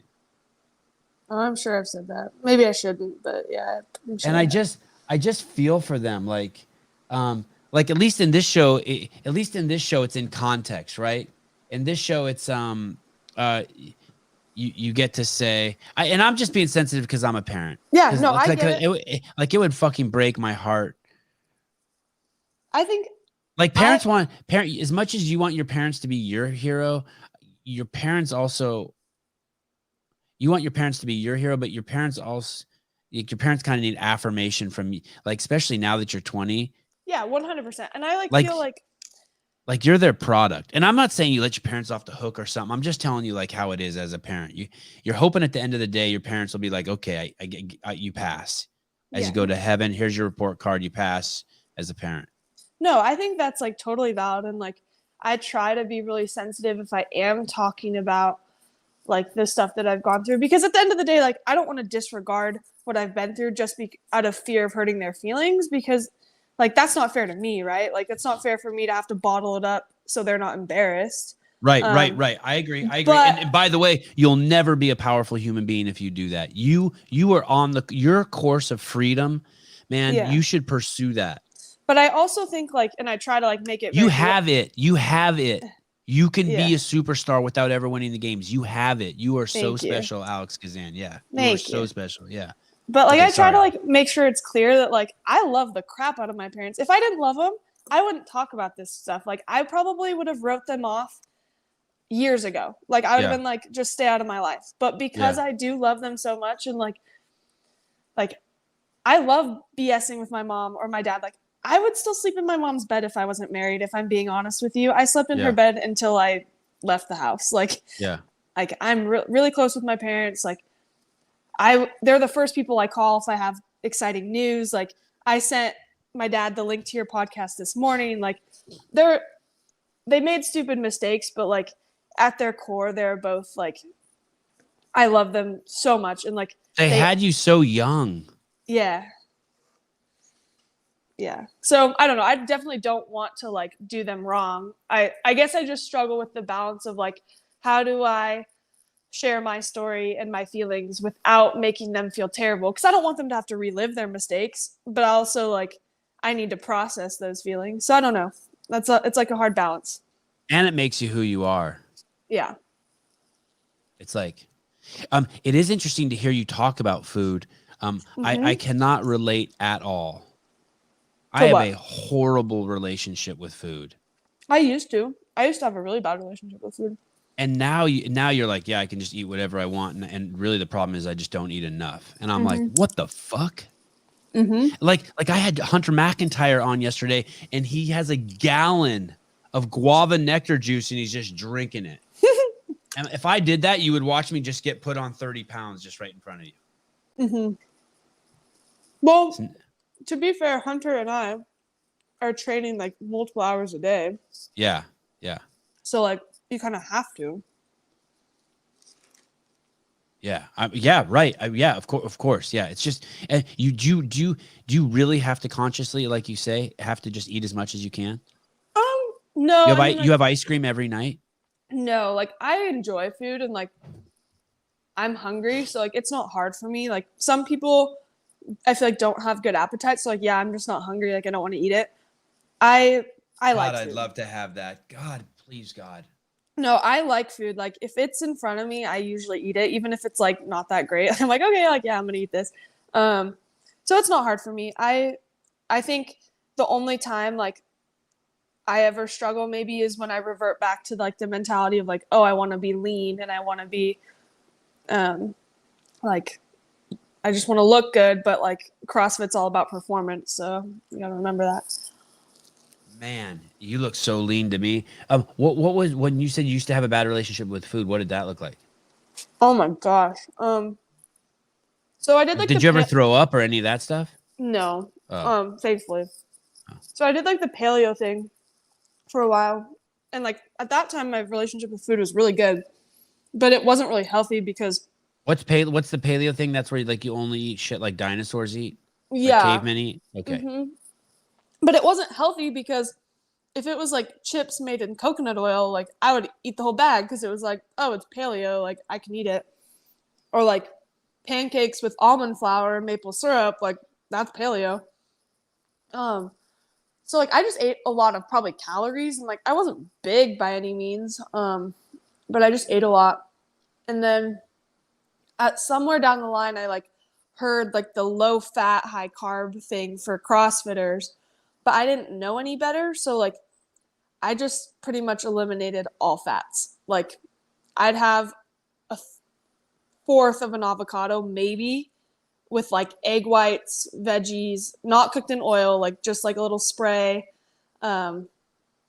rice. Like I didn't eat any fat. So I got really lean, like really How did you small. get on that kick? Where did you learn that? Sorry, I Well, saw a mosquito fly by me and I'm like, that you better keep going. I think I just like heard it somewhere in the CrossFit space, like high carb, like lower fat. I just didn't know what it meant though, like because I'd never tracked macros or anything. So I just I wouldn't cook with oil. I pretty much ate egg whites and veggies, like that's it, and like rice or like quinoa or something. I lost my period. I got like nothing ever happened. Like I was still performing pretty good because I was still eating a lot of calories. I just like wasn't eating fat. Matt DeLugos wants to know if you ever get crumbs anywhere. Hmm. He already know. Yes, I do. I'm messy. How long were you eating like that before you lost your period? Oh gosh, that's a good question.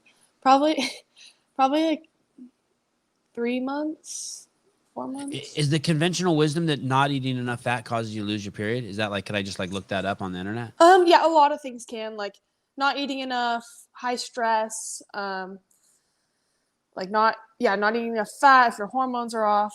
So I lost my period. Another Danielle Brandon comparison. I don't know if she lost Mhm. her period, but she was eating like 1,200 calories a day. Yeah. Oh yeah, And we always like joke with her about eating more, like helping her eat more, like, oh, eat your food. Um, we all went to Trader Joe's one night before. This was after like quarterfinals. We were all gonna go have pizza at Justin's, and we went to Trader Joe's, and I was like starving. So I went to the deli section and I grabbed like a big thing of deli meat, and they were all like giggling at me, and they're like, "Of course, like Alex grabbed the freaking deli meat, like, oh my gosh." And but now it's like a joke because now we're like, gotta like eat your turkey. why? What's wrong with the deli meat? What's wrong with the deli It meat? was just like so random. Like we were eating, like sitting in a car, and like I'm there just like chowing down on this deli meat. Like of And, all the snacks you could get at Trader Joe's. oh, I approve. Yeah, she said she was eating 1,200 calories a day and she had some incident on an assault bike where she just basically fucking turned off. Yeah, I think And her she's doing coach, much better now. Like it seems like she's always got her like oatmeal and all that stuff. Oh my gosh, Sevan, so many people are texting me right now. They're like, you're really underplaying your messiness because Matt asked that stupid thing about crumbs. are you I'm messy. messy? Yes, I like show up with, I don't know, like I had frozen berries the other day and I had like blue stained hands and like people, I don't know. I am. I You own it. you just kind of don't give a shit. You're on your own plane, like in a good way. In a good way. I mean it as a huge compliment. Thanks. Hey, when you did that interview with Lauren Khalil, you were wearing a headset. You were on the field and you were Oh wearing yeah. a headset. Where did you get that headset at? They handed it to me. Who handed it to you? I think Patrick Patrick Clark. Clark. Yeah. Yeah, I need that headset. I want to know where Yeah. they got that headset at. Was it nice? I think so. Yeah. Was it wired into? Were you holding? Did he hand you a phone also? Yes. I was holding a phone and wearing the headset. And was the headset physically plugged into that phone? I think so. Yes. Yeah, that's these fuckers. They're getting too good. It's I love genius. it. That's how you take over the games. You have like 5 people like that walking around with phones and headsets, and you can just take over the games. You don't even need the games feed. You would just fucking steal the show. And you get cool people like you and Patrick Vellner on, and you would just, man. When you move to Vegas, are you like, aren't you like, okay, I guess my CrossFit career is over. I'm just gonna Jake's gonna knock me up. He's gonna do the family business, and I'm gonna chill and raise kids. No. I never thought like that. I was really upset leaving Reagan and Karen. And So sorry, assuming your period came back from your no fat days. It did come back. It did Okay. come back. I hired it. What's that? Sorry, before we talk about getting knocked up, what's that like losing your period? Does that suck? I was fine. Like that's the thing. Like that's Not why mentally. You're not like, hey, that's a part of like me as a girl. Like I need that. No, I was fine. Like I said, I was performing fine. Like I was fine.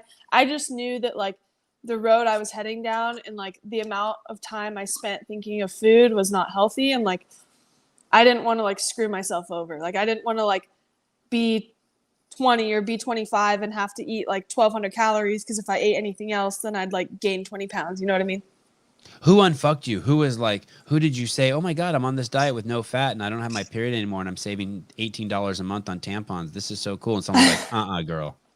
No, I reached out to Jen Ryan. She's with Invictus. You probably know who she is. She, and she's a nutrition coach. So I reached out to her and we worked together for a while. And you dig her. Yeah, she's awesome. I'm working with her right now again. I just called her like a couple weeks ago because I was like, hey, games training is happening. Like, I probably need to make sure that I'm doing the things.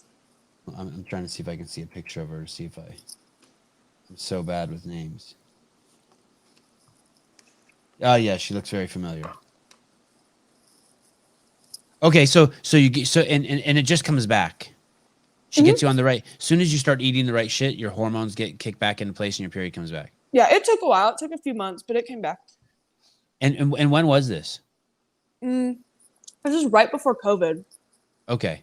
And it's been 2 years steady. You get it? It's like you have a regular one. Yeah, I haven't missed it since. Wow, that's awesome. Okay, and now you go to Vegas, and are you tripping? Don't you need your training partners? Don't you need Reagan Huckabee and Karen McAdams? Yeah. Jake's listening. He's probably like, yeah, she was like ridiculous. I was so upset. I was like, I don't want to move. Like, I did want to move because I wanted to be with Jake, but I didn't want to move because like I had it so good. Like most people don't, they don't get to start their CrossFit endeavors with games athletes, and I had 2 of them. And I also had other, like my best friend Alex, like she was at the gym and she was super good. Like I just had a really good crew. And so I was like, and this was before Carrie and Justin were here. Like, so they weren't here yet. So I was like, yeah. Like, they weren't in Vegas yet. No. Weird. So who was in Vegas? Were there any athletes in Vegas? Well, I just started training out of my garage alone for a while. Like I was like, okay, like, and then I was like, okay, this is boring. Like, I need to go get a job. Like, I need to meet friends. So I like go job hunting, and like the last gym I go into, like I'm on my way home and I see this gym. I'm like, I'm just gonna pop in here. It's called Camp Rhino. I go in, I meet one of my good friends now, Kaylin, and I was like, hey, like I need a job, and we like sat and talked how to interview like on the spot. So I started working for them, and then I just would train with them. Like I'd go to the 12:30 class, which was like, how do you tell someone, like, hey, I'm not normal. I'm not a normal CrossFitter. Like you haven't established a name yet, but how do you be like, I'm just not, you have to understand one thing. I'm not normal. I don't think I really did that. I was just more like, hey, like I'm looking for people to train with. And like, I think they knew I wanted to compete. But is she sizing you up? Is she like, okay, turn around, let me see your hamstrings? Kaylin's a dude. Is he sizing you up? No, I don't think so. I mean, I don't know. I think God, you're naive. He definitely was sizing you up, but we'll talk about that later. Okay. Naive. Okay. I'm naive. That's fine. You can you can square naive square. Okay. All right. Yep. I'll own that. That's okay. I'm naive to my own dismay sometimes. It's a good way to live. Me too. It's a great way to live. Kyra, okay. Well, no one knows where I live on the podcast, so that's okay. Speaking of naive, let's take a small break and let's look at this. Look at how the fuck does this happen? Let's look at this. Ladies and gentlemen, this is not how you ride one of these things. Okay, you ready? I would love to know how this happened right here. Okay, here we go. This is one of those bull riding machines, but someone put a shark skin on it instead of a bull. Now watch what happens to the great Alex Gazan, future games champion. Here we go. Probably have to remove this from your Instagram after this. Look at that hair. Okay. I was a freshman in high school in this video. Look at this right here. Oh, did that guy do that to you on purpose? I don't know. Probably. Did you get hurt there? No, we were laughing so hard. I cannot believe. Now look at, you're just trying to get off and then wham. Sit down, girl. Oh my God. Okay, so you're training alone in Vegas and you get bored, and so you meet Caleb. Kaylin, yes. Kaylin, who's a dude. Yes. At Camp Rhino. Yep. And so I just start going. They have a 12:30 class, which is like, it's called their coaches class. So all the coaches work out. They made it a class because like they're all really funny and like they'll just like goof off for an hour if they don't have like structure. So him, John, and Brent, who are the owners of the gym, I just started working out with them in class, and it was really fun. And then there's 2 locations. So there's the north location, which is like close to where I live. And then they have a location south, which is like 30 minutes away. Are they CrossFit gyms? Are they affiliated? Camp Rhino? One of the locations is affiliated. The other one isn't. Okay. But they do CrossFit, and then they also do boot camp classes. So you kind of have like a little bit of variety, and like there's people that are there for CrossFit, but then you also just have people that are just trying to get a workout in. Like strippers are in the boot camp class. No, I feel like boot camp's more like, I feel like it's a lot of like older people that are maybe afraid of like barbells and things like that. Okay, old strippers. I love it. Yeah, so I started working for them. Sabrina Adderbaum, she's with Underdogs as well. We became good friends. She's a coach at the South location. So I started training with her too. And we all did like the Forged by Zeus track. So I started following that with everybody. The Forged by Zeus, is that a Camp Rhino track? No, Forged by Zeus is Tim Paulson's and Dave's like programming. Who's Dave? What's his last name? Forged by Zeus. Zeus Boulder is his Instagram. All right. And how did you get turned on to them? Someone at Camp Rhino was already doing them. They were already following it. Yeah. Okay. Man, that guy's that body doesn't even look real climbing that rope.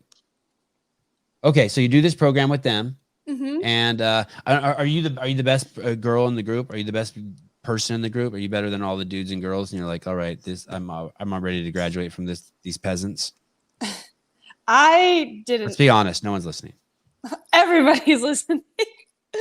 No, I mean, like, I definitely like knew I was good.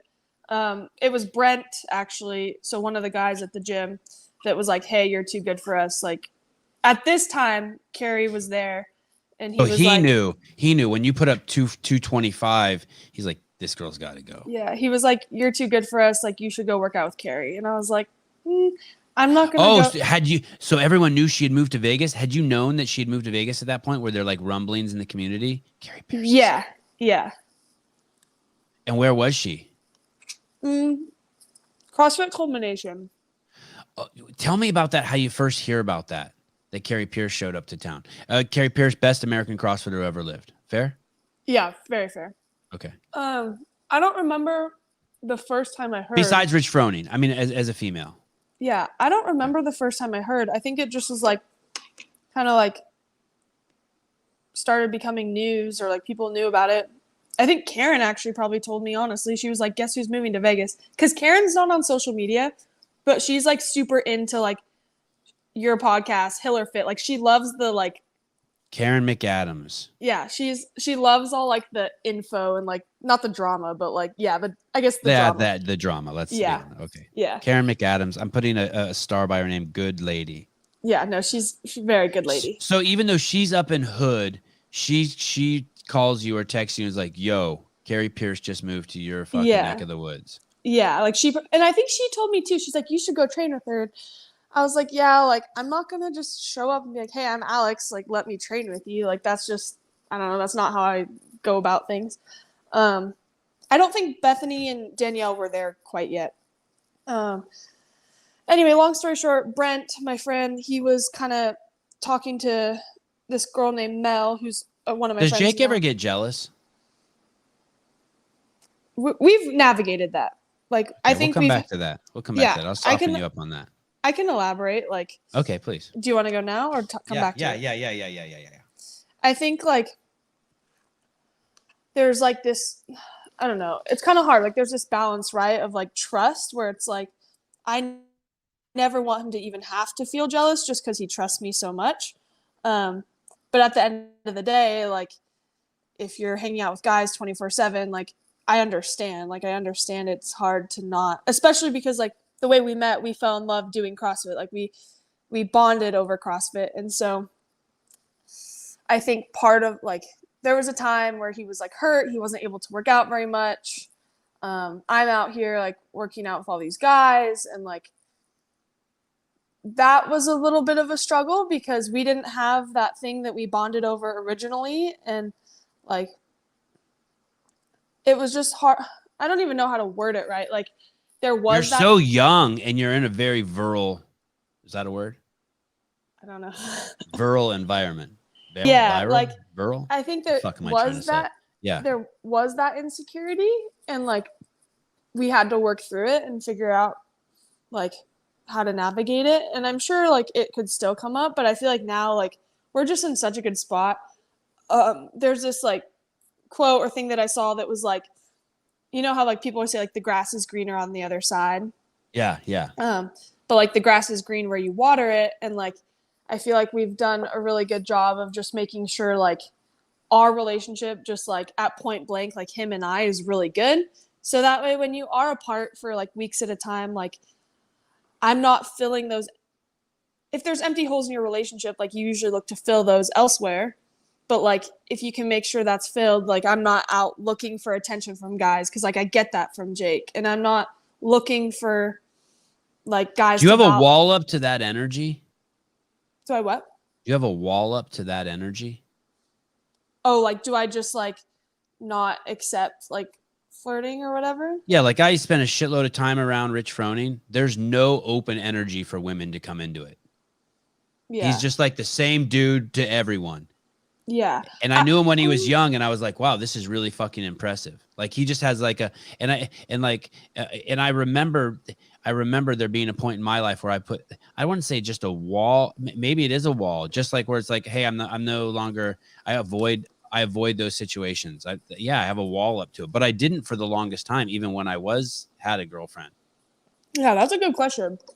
I feel like I'm probably working on it. Like I'm very friendly, and like I enjoy like conversations, and as you can see, like a lot of the names I've mentioned like are dudes. And it just so happened like when I went to Camp Rhino, like all my friends were dudes. And like it's an intimate environment. Yeah, and like me and Matt are really good friends, and like I feel like maybe I'm just maybe I am naive to the point like I just don't think about it that way. Like I'm like, oh, these are just my friends, and like I don't look at it in like a sexual way or like a flirtatious way. I like that naiveness. That's a smart way to be. But I get it. Like, I mean, people can perceive things any way they want to. And, but how would you feel if he had like 10 girls he was constantly texting about scheduling workouts with? It would be like, I was just thinking like I have this huge world, and my wife is pretty focused, and I act like so cool. Like I've never been jealous of my wife, but just now I was thinking, holy fuck, what if my wife spent what if my wife was me and I was her? Yeah. I mean, not even jealous, like in the sexual way, just be like, fuck man. Like you have a lot of really, like I have a ton of intimate relationships. Yeah. Like I'm building one with Hunter McIntyre in front of the whole world right now. Mm-hmm. And it's like, fuck, like, hey dude, how about you haven't talked to me that much in 2 weeks? Yeah, no, I get that a lot. And especially like, because he is gone like 4 months out of the year. Like he leaves. Why? Where's he going? He does. So the business that his dad owns that he like is trying to take over, they do fire prevention. So they work for the city of Calabasas and like Pepperdine, and they go and like, these are very rich towns, people. These are very wealthy towns that she just mentioned, like beyond like normal wealth. Oh, Pepperdine is like, it's so like nice. $12 million for a shack. Yeah, I'm not joking. Yeah. And Calabasas is where the Kardashians and Justin Bieber and live. Okay, sorry. I just wanted people to know that. That's no, yeah. Whenever I go to visit him, I'm like, wow, this is so gorgeous. Like, yeah, it's crazy. Wow. So he works serious fire areas though. Serious fire areas. Yeah, something fucking cool. Someone throw a cigarette out the window and the whole place is gone.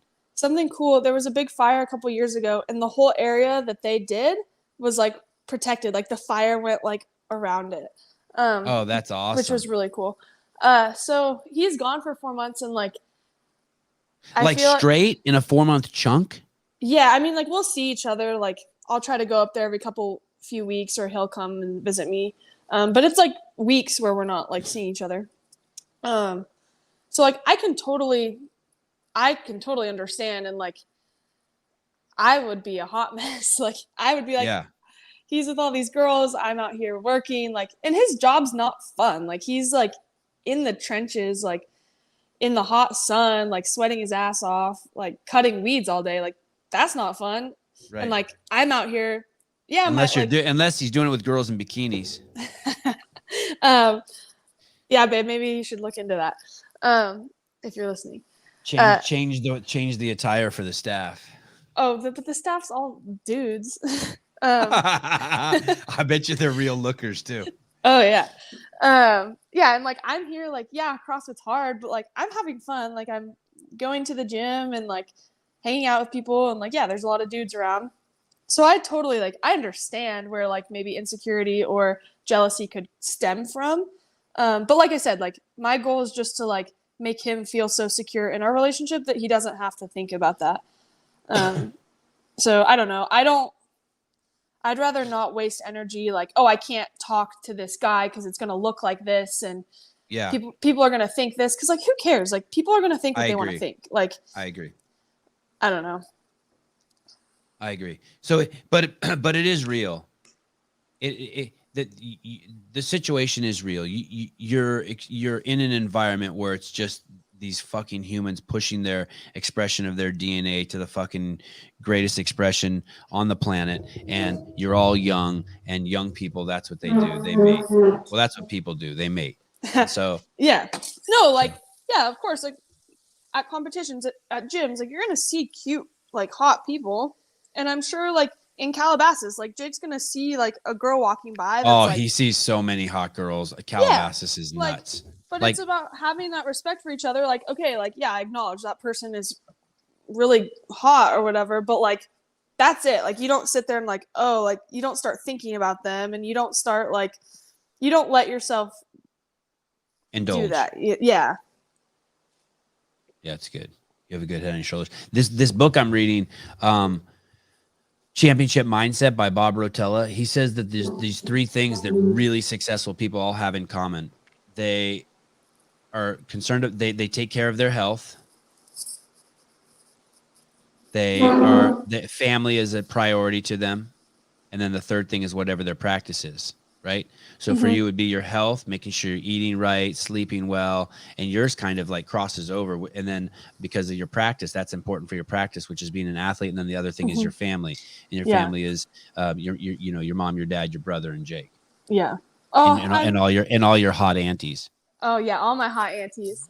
I love them so much. I'm trying to get my mom to send my brother down here for like a weekend. Guess who his girlfriend is? Who? So last time my mom came with my brother, I had Ashley, Justin's wife, and his daughter come hang out. Oh, wow. Because they're the same age. They're both 5. Yeah. And it was the cutest thing. Like, they both have really high energy and like are very, I'd say, like outspoken, just like do what they want kind of thing. Yeah. And they were so cute. Like they like held hands. They're 5. They're little, like playing. Anyway, my brother is like quite the womanizer. And my mom told me this yesterday.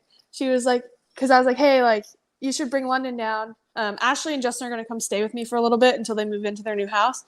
I was like, because Ivy's going to like be here, and like it'd be cool if they could like hang out. And the coach and his wife and his kid are coming to live with you? Yeah. Wow.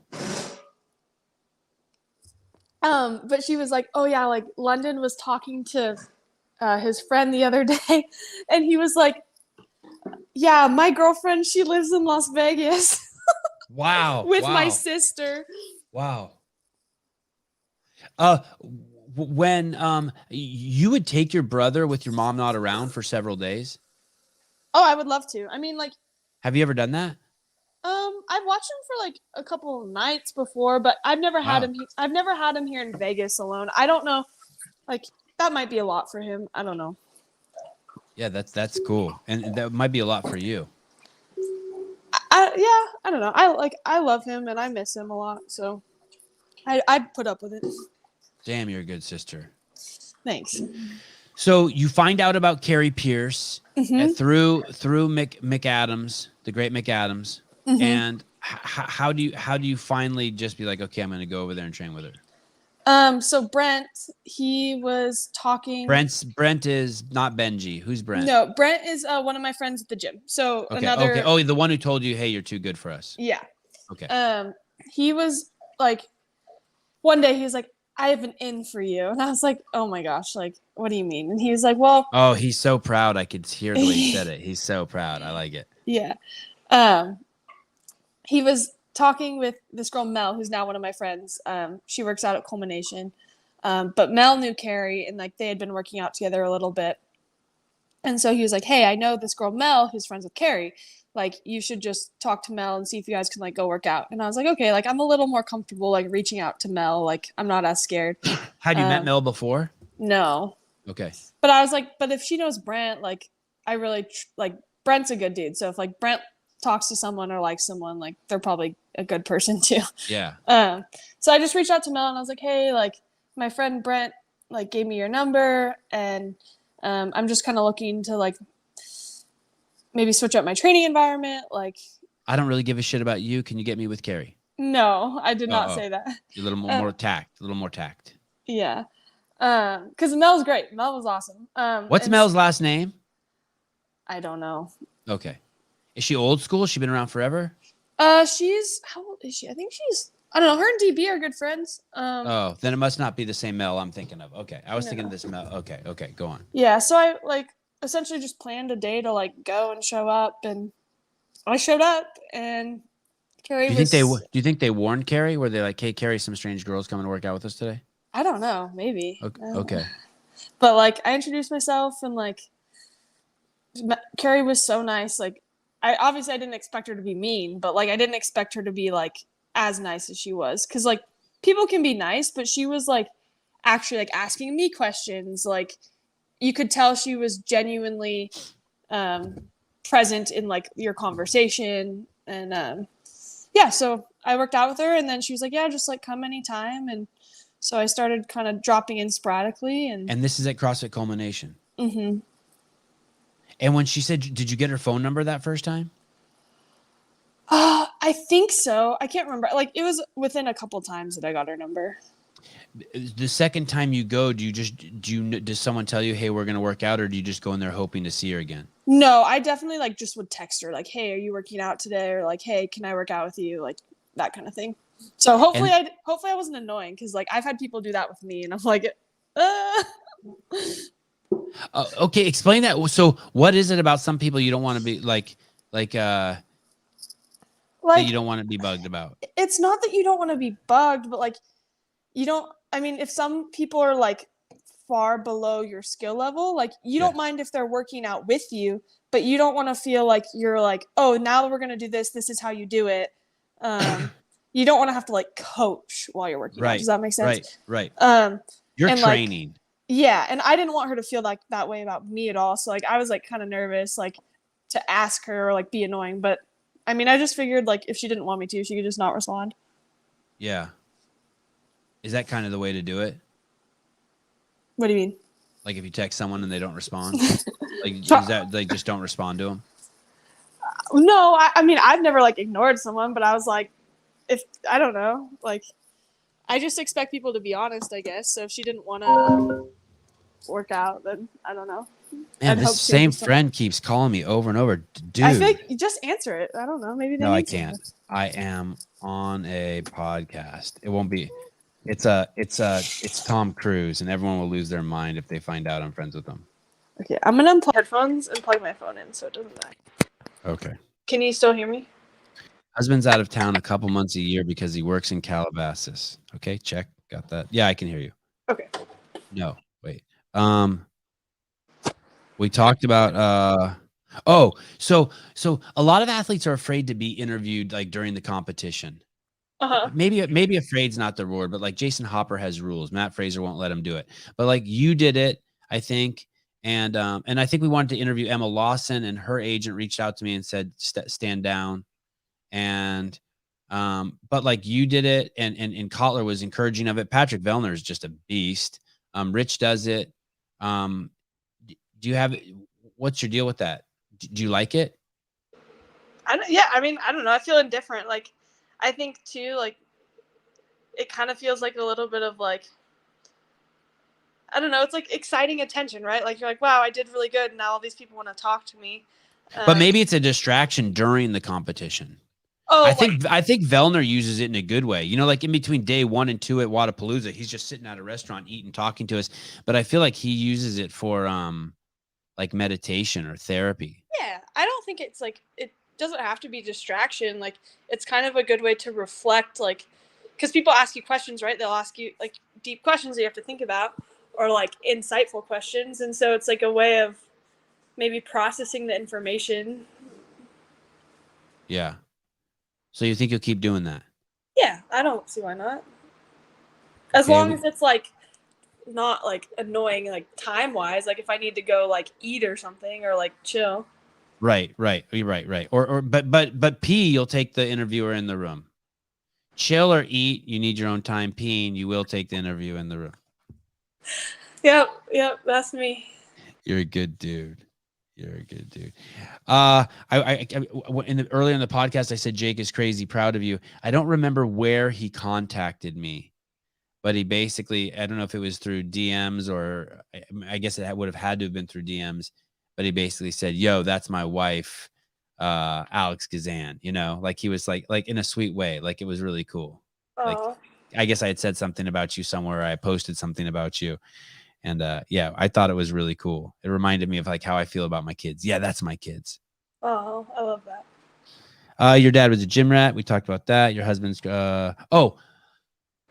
all of these things that we talked about you that have happened in your past. Do you think that it's given you a pathology? I'm gonna read the definition of this word to you. Pathology. Pathological features, typical behavior of disease, like these aren't good definitions. This isn't exactly how I'm in it. Do you think that you have an issue and that this thing sits underneath it and burns for you, and that's what fuels your desire? Like maybe it could be you're running away from this thing, or it could be that you have a chip on your shoulder. But like you talk to these people. I interviewed Jason Khalipa, and I'm like, hey, what happened to you when you were younger that's driving you? And he fucking had this pretty crazy story about at his high school graduation, the principal alluded to the fact in front of his whole graduating class that he's an idiot. And he's like, fuck you, I'll show you. Or Rich Froning had 2 of his fucking closest, relatives and friends growing up die. His 2 cousins die. I think maybe both in car accidents. Wow. And so and Matt's a recovering alcoholic from when he's 17 years old, and he's got the serenity prayer on his arm. Yeah. It almost feels like you can't, like if you grew up in a cookie cutter world, you're fucked. Like you need a good fucking curb stomping, kicking the balls to be a great person. I don't know if that's true. All right. I mean, I've met people that like seem to come from good families that are like good-hearted. Like Matt's one. Like, not good-hearted. I'm talking about becoming the best. Well, yeah, being great. I'll use Matt as an example. Like I met his parents. His parents are lovely, and like unless there's some deep dark secrets that like I don't know. There's something in there with DeLugos. Maybe not maybe there's something in there. But what I'm saying though is like he's an example of like maybe coming from a more like well-rounded household. I don't know, and like that means he won't be great. That's not true. And there's more. I know more. I have some friends who like have came from back home in Oregon that like have good like households, and I think they'll do great things. Okay. Fine. I mean, I think adversity does create like a sense of like not urgency, that's the wrong word, but like you almost want to prove to yourself you can do something like beyond what you came from. But I don't think it's like you have to have something bad happen to you. It just helps. Yeah. Marilyn and Bob came over to pray for your mom. Oh, it sounds like a children's book. Yeah. And through their example, you wanted to share some of their habits in order to, when you see someone who has certain habits, you're like, okay, I'll pick up those habits too, because I see what the outcome is. and you Yeah. believe that something you see in them comes from their habits of being devout Christians. Mm-hmm. Is that fair? Yeah. Have you had an experience? Uh, have you had a spiritual experience that's the most profound spiritual experience you've had? Like you're like, oh God, I need to find a book of matches right now, and then you reach into your pocket and there's a book of matches. That's a good question. I have. That's the first time you said that to me, and I really in your other interviews, that's a common response you've had, but that's the first time in this show. We're 2 hours and 4 minutes in. We can pretty much wrap it up now. Thank you for coming on the show, Alex. That's a good question in the sense of like I feel like I have a couple of different answers. Like one wasn't like a wow, like that just happened moment, but it's one that I've like reflected on lately. And it's with my childhood because people will be like, wow, how did you turn out normal? And like the only answer that I can give is like I feel like God protected me through that. Like because I know so many people that went through the same thing or went through other hard things, and they felt the need to like play victim, and they felt the need to miss school, or they felt the need to like feel sorry for themselves and not get their homework done or not go to work. And I never felt that. Like, yes, I felt really shitty and like I felt sad and like I was tired or whatever, but like there was always like this prompt, like a prompt in me, like, hey Alex, like you need to like be a good person. Like I don't care if you're upset, like be nice, or like do your homework, go to lacrosse. Like I like I said, like I can't lie, I feel very morally convicted all the time, and like I feel lucky about that. Like that's like I don't think everyone has that, and I feel like that's not necessarily always something you're like in control of. So that's one answer, like that's not like a aha moment.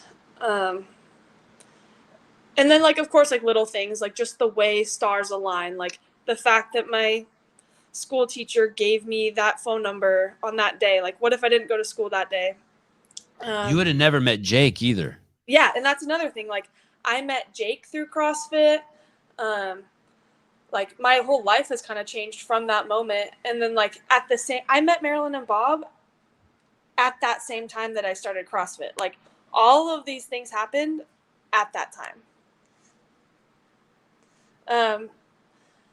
But like as far as like a maybe like an answered prayer, I've had a lot of prayers. Like I'll use my parents as an example. There's been a lot of times where like they should have been in jail. Like, for example, like my dad had like a ton of DUIs, and like he should have went to jail for like one of these. And I remember like praying and just like God, please, like how does he get out of this?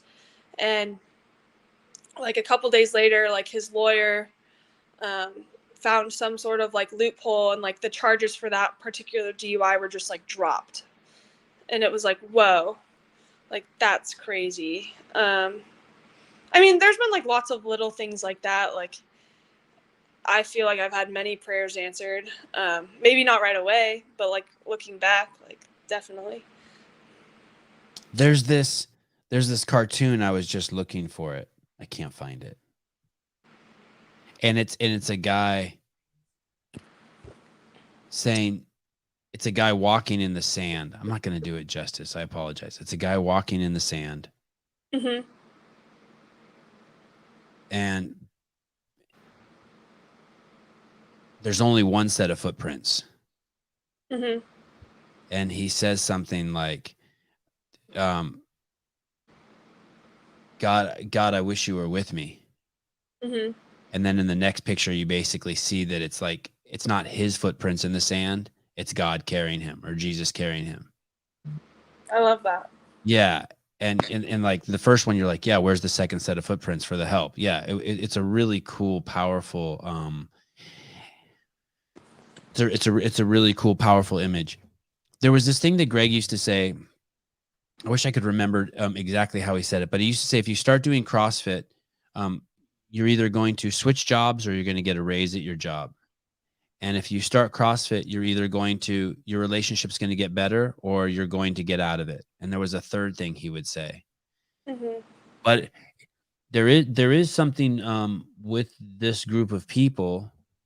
It's funny because I used to try to talk to Greg and Lauren about this, about how there is through oxygen deprivation, enforced oxygen deprivation, you go through a spiritual practice. Because every time you go through oxygen deprivation, your mind comes to a standstill. It's a forced meditation. So you can't have problems and be doing 100 burpees. No matter what, it doesn't matter what happened. If you do 100 burpees as fast as you can, those problems will subside for a second. Yeah. Because you will start to be concerned about your own existence through your own breathing. Yeah. So through this constant people pushing themselves, there's a spiritual evolution that's happening to us as a group. Whether you like it or not, you're being forced to pass through a moment of stillness where I believe God exists. Yeah, I love that. So I do think that it's a powerful mechanism when you have a lot of people who are on the path together. It's a very, very powerful. I think two candles burn brighter than one. Yeah, I agree. Yeah. So. Anyways, and it's really cool, and I think through sports and movement and your ability to reflect on that, like you're kind of living proof of that. Thank you. And I think as you get older, that will be revealed to you why you didn't feel sorry for yourself, and you'll be able to share that with the world, and so many kids will benefit from that. You know? Yeah. Anyway, okay. Well, 2 hours and 10 minutes. You were wonderful. Wow, that went really fast. One bathroom break. What's next for you? You get your shit together, and when do you go to Madison? Do you know? Do you have your tickets yet? Yeah, I think I leave the 30th. 30th of July. Mm-hmm. Oh, very shit. Soon. And when are the games? The 3rd. Oh, shit. Yeah. Okay, so it happens fast. And they haven't even done the last chance qualifier yet. No, that's next week. So Christine Best. How glad are you don't have to do that shit? Very cool. I just think like the up from Granite Games and then the down and the up and the down and the up and the down, like for the athletes that make it from the last chance qualifier, like that's a lot. They're just asking a lot of their adrenal system. I'm glad you said that. I always wanted to say something smart like that. Yeah, it just seems too much. Yeah, but I mean, nonetheless, like I think as athletes, like people will be able to adapt. Yeah, Christine Best is coming down, so her and Matt will do the qualifier next weekend. I'm excited. I'm really excited to like cheer them on. Why not go to Madison a little bit earlier? Why not like so why go on July 30th if the games start on 3rd? Why not go on? Is it better just to stay at home and keep training at home in your own environment? Like I would feel anxious and want to go there like 10 days early and really get acclimated. Expensive? Right. Okay. I forgot about the money. Yeah. When you're rich like me, you don't think about shit like that. Sorry. All right. Yeah. I'm not rich yet. Yeah, you will be. You will be. It's so fun. So fun. Then you get to be poor again. Okay. Thank you so much. You're so welcome. Thank you for having me. Unfortunately for you, I have your phone number and I'll be bugging you. Love it. Yeah. I never take offense when people don't reply to me. So if that does work with me, and it won't mean that I won't keep bugging you. So. Okay. All right, girl. Thank you so much. Yeah. Thank everyone. You. The great Alex Gazan. Thanks for sharing your story. Until the games. Do I click leave or do you? No, watch. I'm going to push this button. I just kick you from the studio. Bye. And she's gone. Doesn't she need to go early to get used to the E. coli in the water? Dang. Ruthless. Another awesome podcast. How do you pronounce your name? Eric Utley? Justin, I saw somewhere in there that you're 9 years sober, by the way. Congratulations. I wanted to say congratulations to you for that. Oh, no. Jungle List Drums. This guy. Congratulations.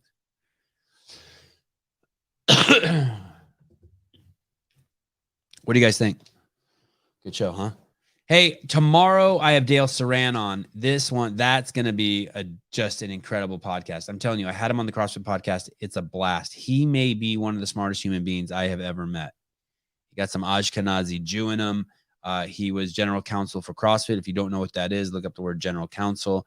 And he was also the lead attorney on a lawsuit against the United States government when they were experimenting with the anthrax vaccine on the soldiers. And he also has another massive class action lawsuit going now against the United States in regards to the COVID vaccine. He's got, last I heard, over 500 soldiers on board. It is going to be a fun podcast. I have no idea actually what we're going to talk about. It's going to be all over the place. He's so fun. He's done it all. This guy, I want to say probably 400-pound back squat, maybe 500-pound. He's probably the same height as me. He did that thing where you dress up as knights and you beat the shit out of each other with real axes and real clubs. He's a high-level jiu-jitsu practitioner. He is a cool dude. He's a father of 4 daughters. The CEO shirt, you can go to Vindicate. Let me see if I can find that. VNDK8. Is that Vindicate? Sevan podcast. Okay. And you can also go to our website. If you're not signed up for our newsletter, you should really sign up for our newsletter. It's fun. It's not like it's fun. It's just like the show. It's just wisdom and crassness. Oh, we have No Plan B shirts coming out. I'm super stoked. We have these American CEO shirts coming out, which I'm super stoked. I want to apologize very briefly. To take a page out of the Dave Castro book. I want to apologize for just the fucking enormous amount of shit talking I've done to European countries and Canada and Australia. You have to understand, I understand that the United States is fucking a mess too. I'm just spewing venom everywhere, and I apologize. But I get a little irk sometimes when, someone from Denmark's talking about gun laws when you live in a tiny little country. So I just start spewing venom all over Europe, and I apologize. I'm not trying to alienate you or be condescending. So you can order these shirts. This is on, you can order these shirts from Vindicate. We have 2 different people providing shirts, vndk8.com. And don't order the Hiller shirts. Skip over the Hiller collection, which is also on here. Oh man, those are nice. Oh, don't show his. And then, or you could go to the sevanpodcast.com. Is that my website? The sevanpodcast.com. And there's merchandise on here somewhere. Shop. And these are really nice shirts too. Oh, there's a purple one now. Oh, and there's girls' shirts. Holy shit. Okay. I think we need a CEO tank top. I was chatting with Telena Fortunato, and I think she suggested that. Maybe I'll talk to Marcus about that. This shirt's crazy. This women's muscle tank, man, it looks amazing on my wife, and women love that. Anyway, okay. Hope that answers your question. What else? Stop screen share. Crop tops. I might need no crop tops. Oh man, someone in my comments lit up. I posted Bruce Wayne in a crop top. So many people wanted me to attack Mr. Wayne for his attire, which I refused to do. Okay, guys, I will see you tomorrow. Soon. Glassman is coming on soon. I think soon. I thought it would be January 1st, and now it's June 23rd. But I suspect it'll be sooner than later. Hey, I'm one shave away from being that young Sevan again. All right, guys, time to go play with the kids. I will talk to you guys later. Peace.